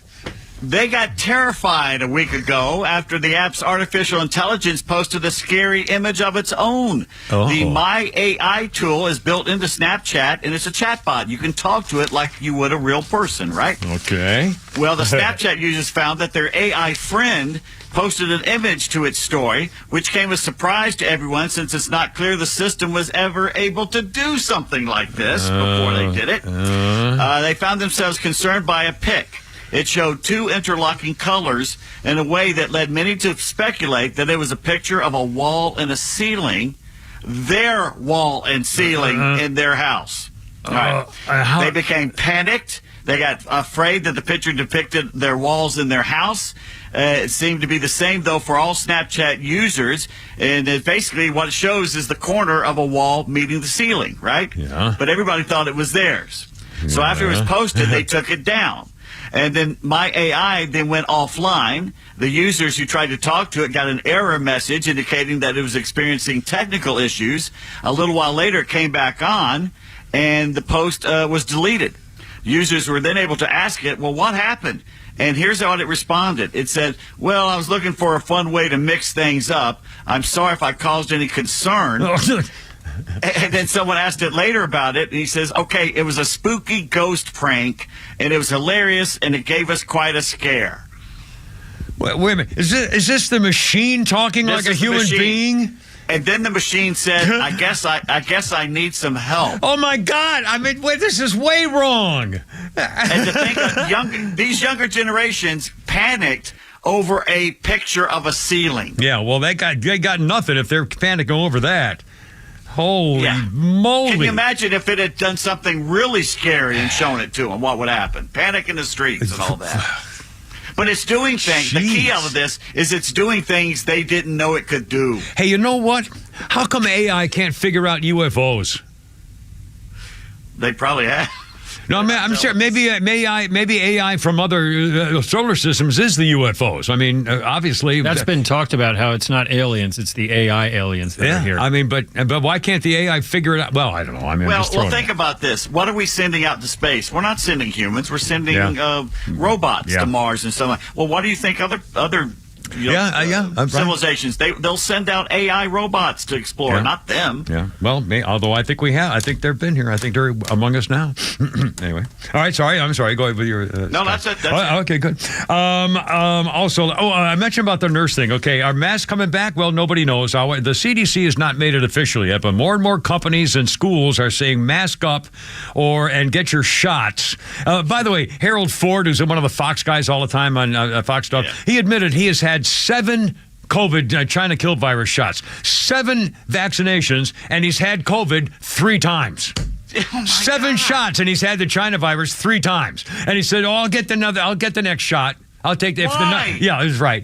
Exactly, because he's a freaking idiot. Anyway, if we're supposed to get masks again, here's a nurse in Florida saying, "Hold everything. Here's a real reason why." I work for a large hospital system in Broward County, Florida, on the anesthesia team.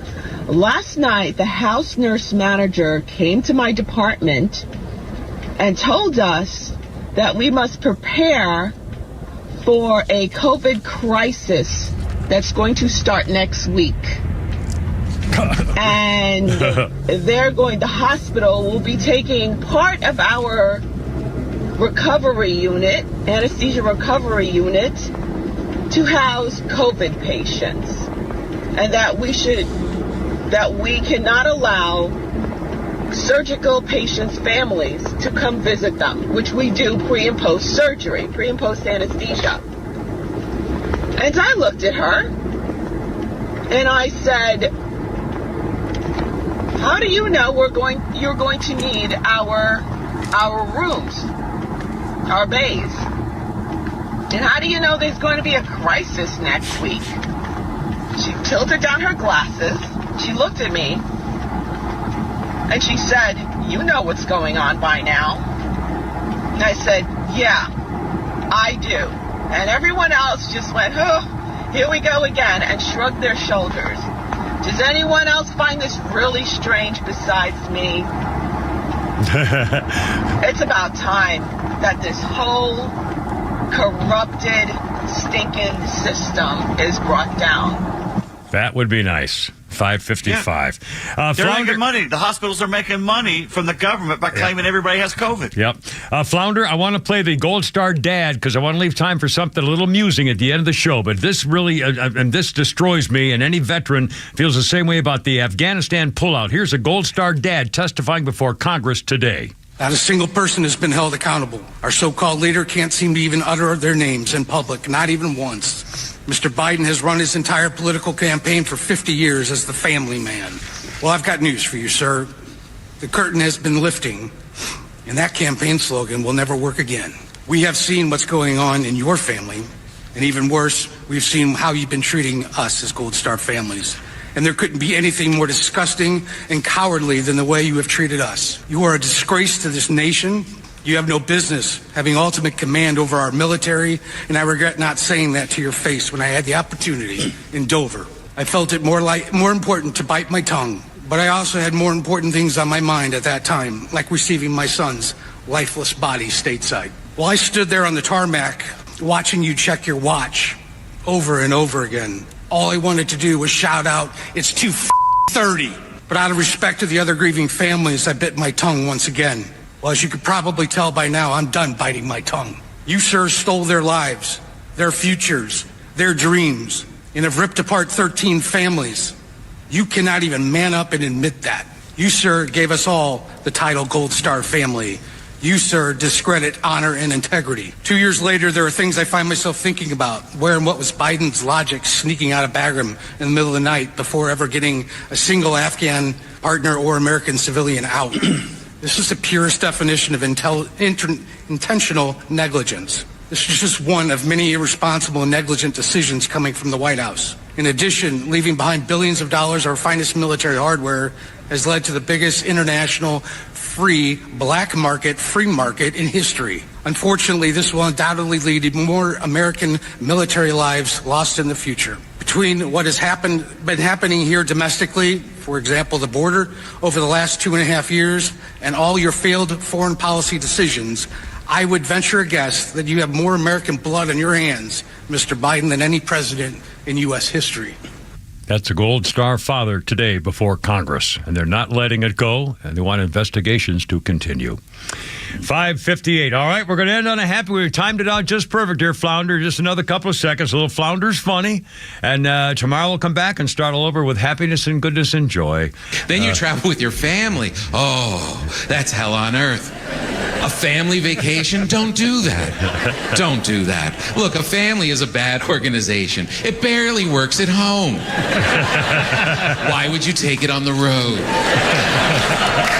And I'm always so stupid. I always think, well, when we get to the resort, then I'll have fun. Travel will be hell, of course, but when we get to the resort, I'll have my time. No, you moron.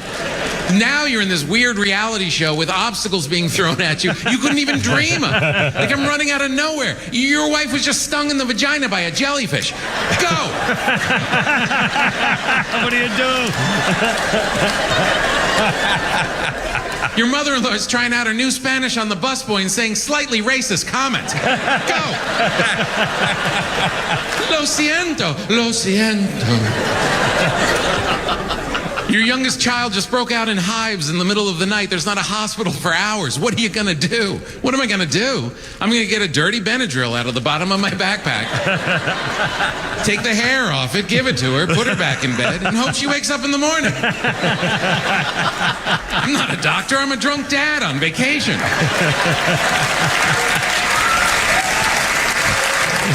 Is that Tom Papa? Is that what you... I believe that's his name, yes. Yeah. I recognize the voice. I haven't heard in a long time. But anyway, all right, folks. Flounder Pete, thank you, guys. Always a pleasure. God bless America. Hoorah. Semper Fi. I just put my harmonica away. That was my harmonica.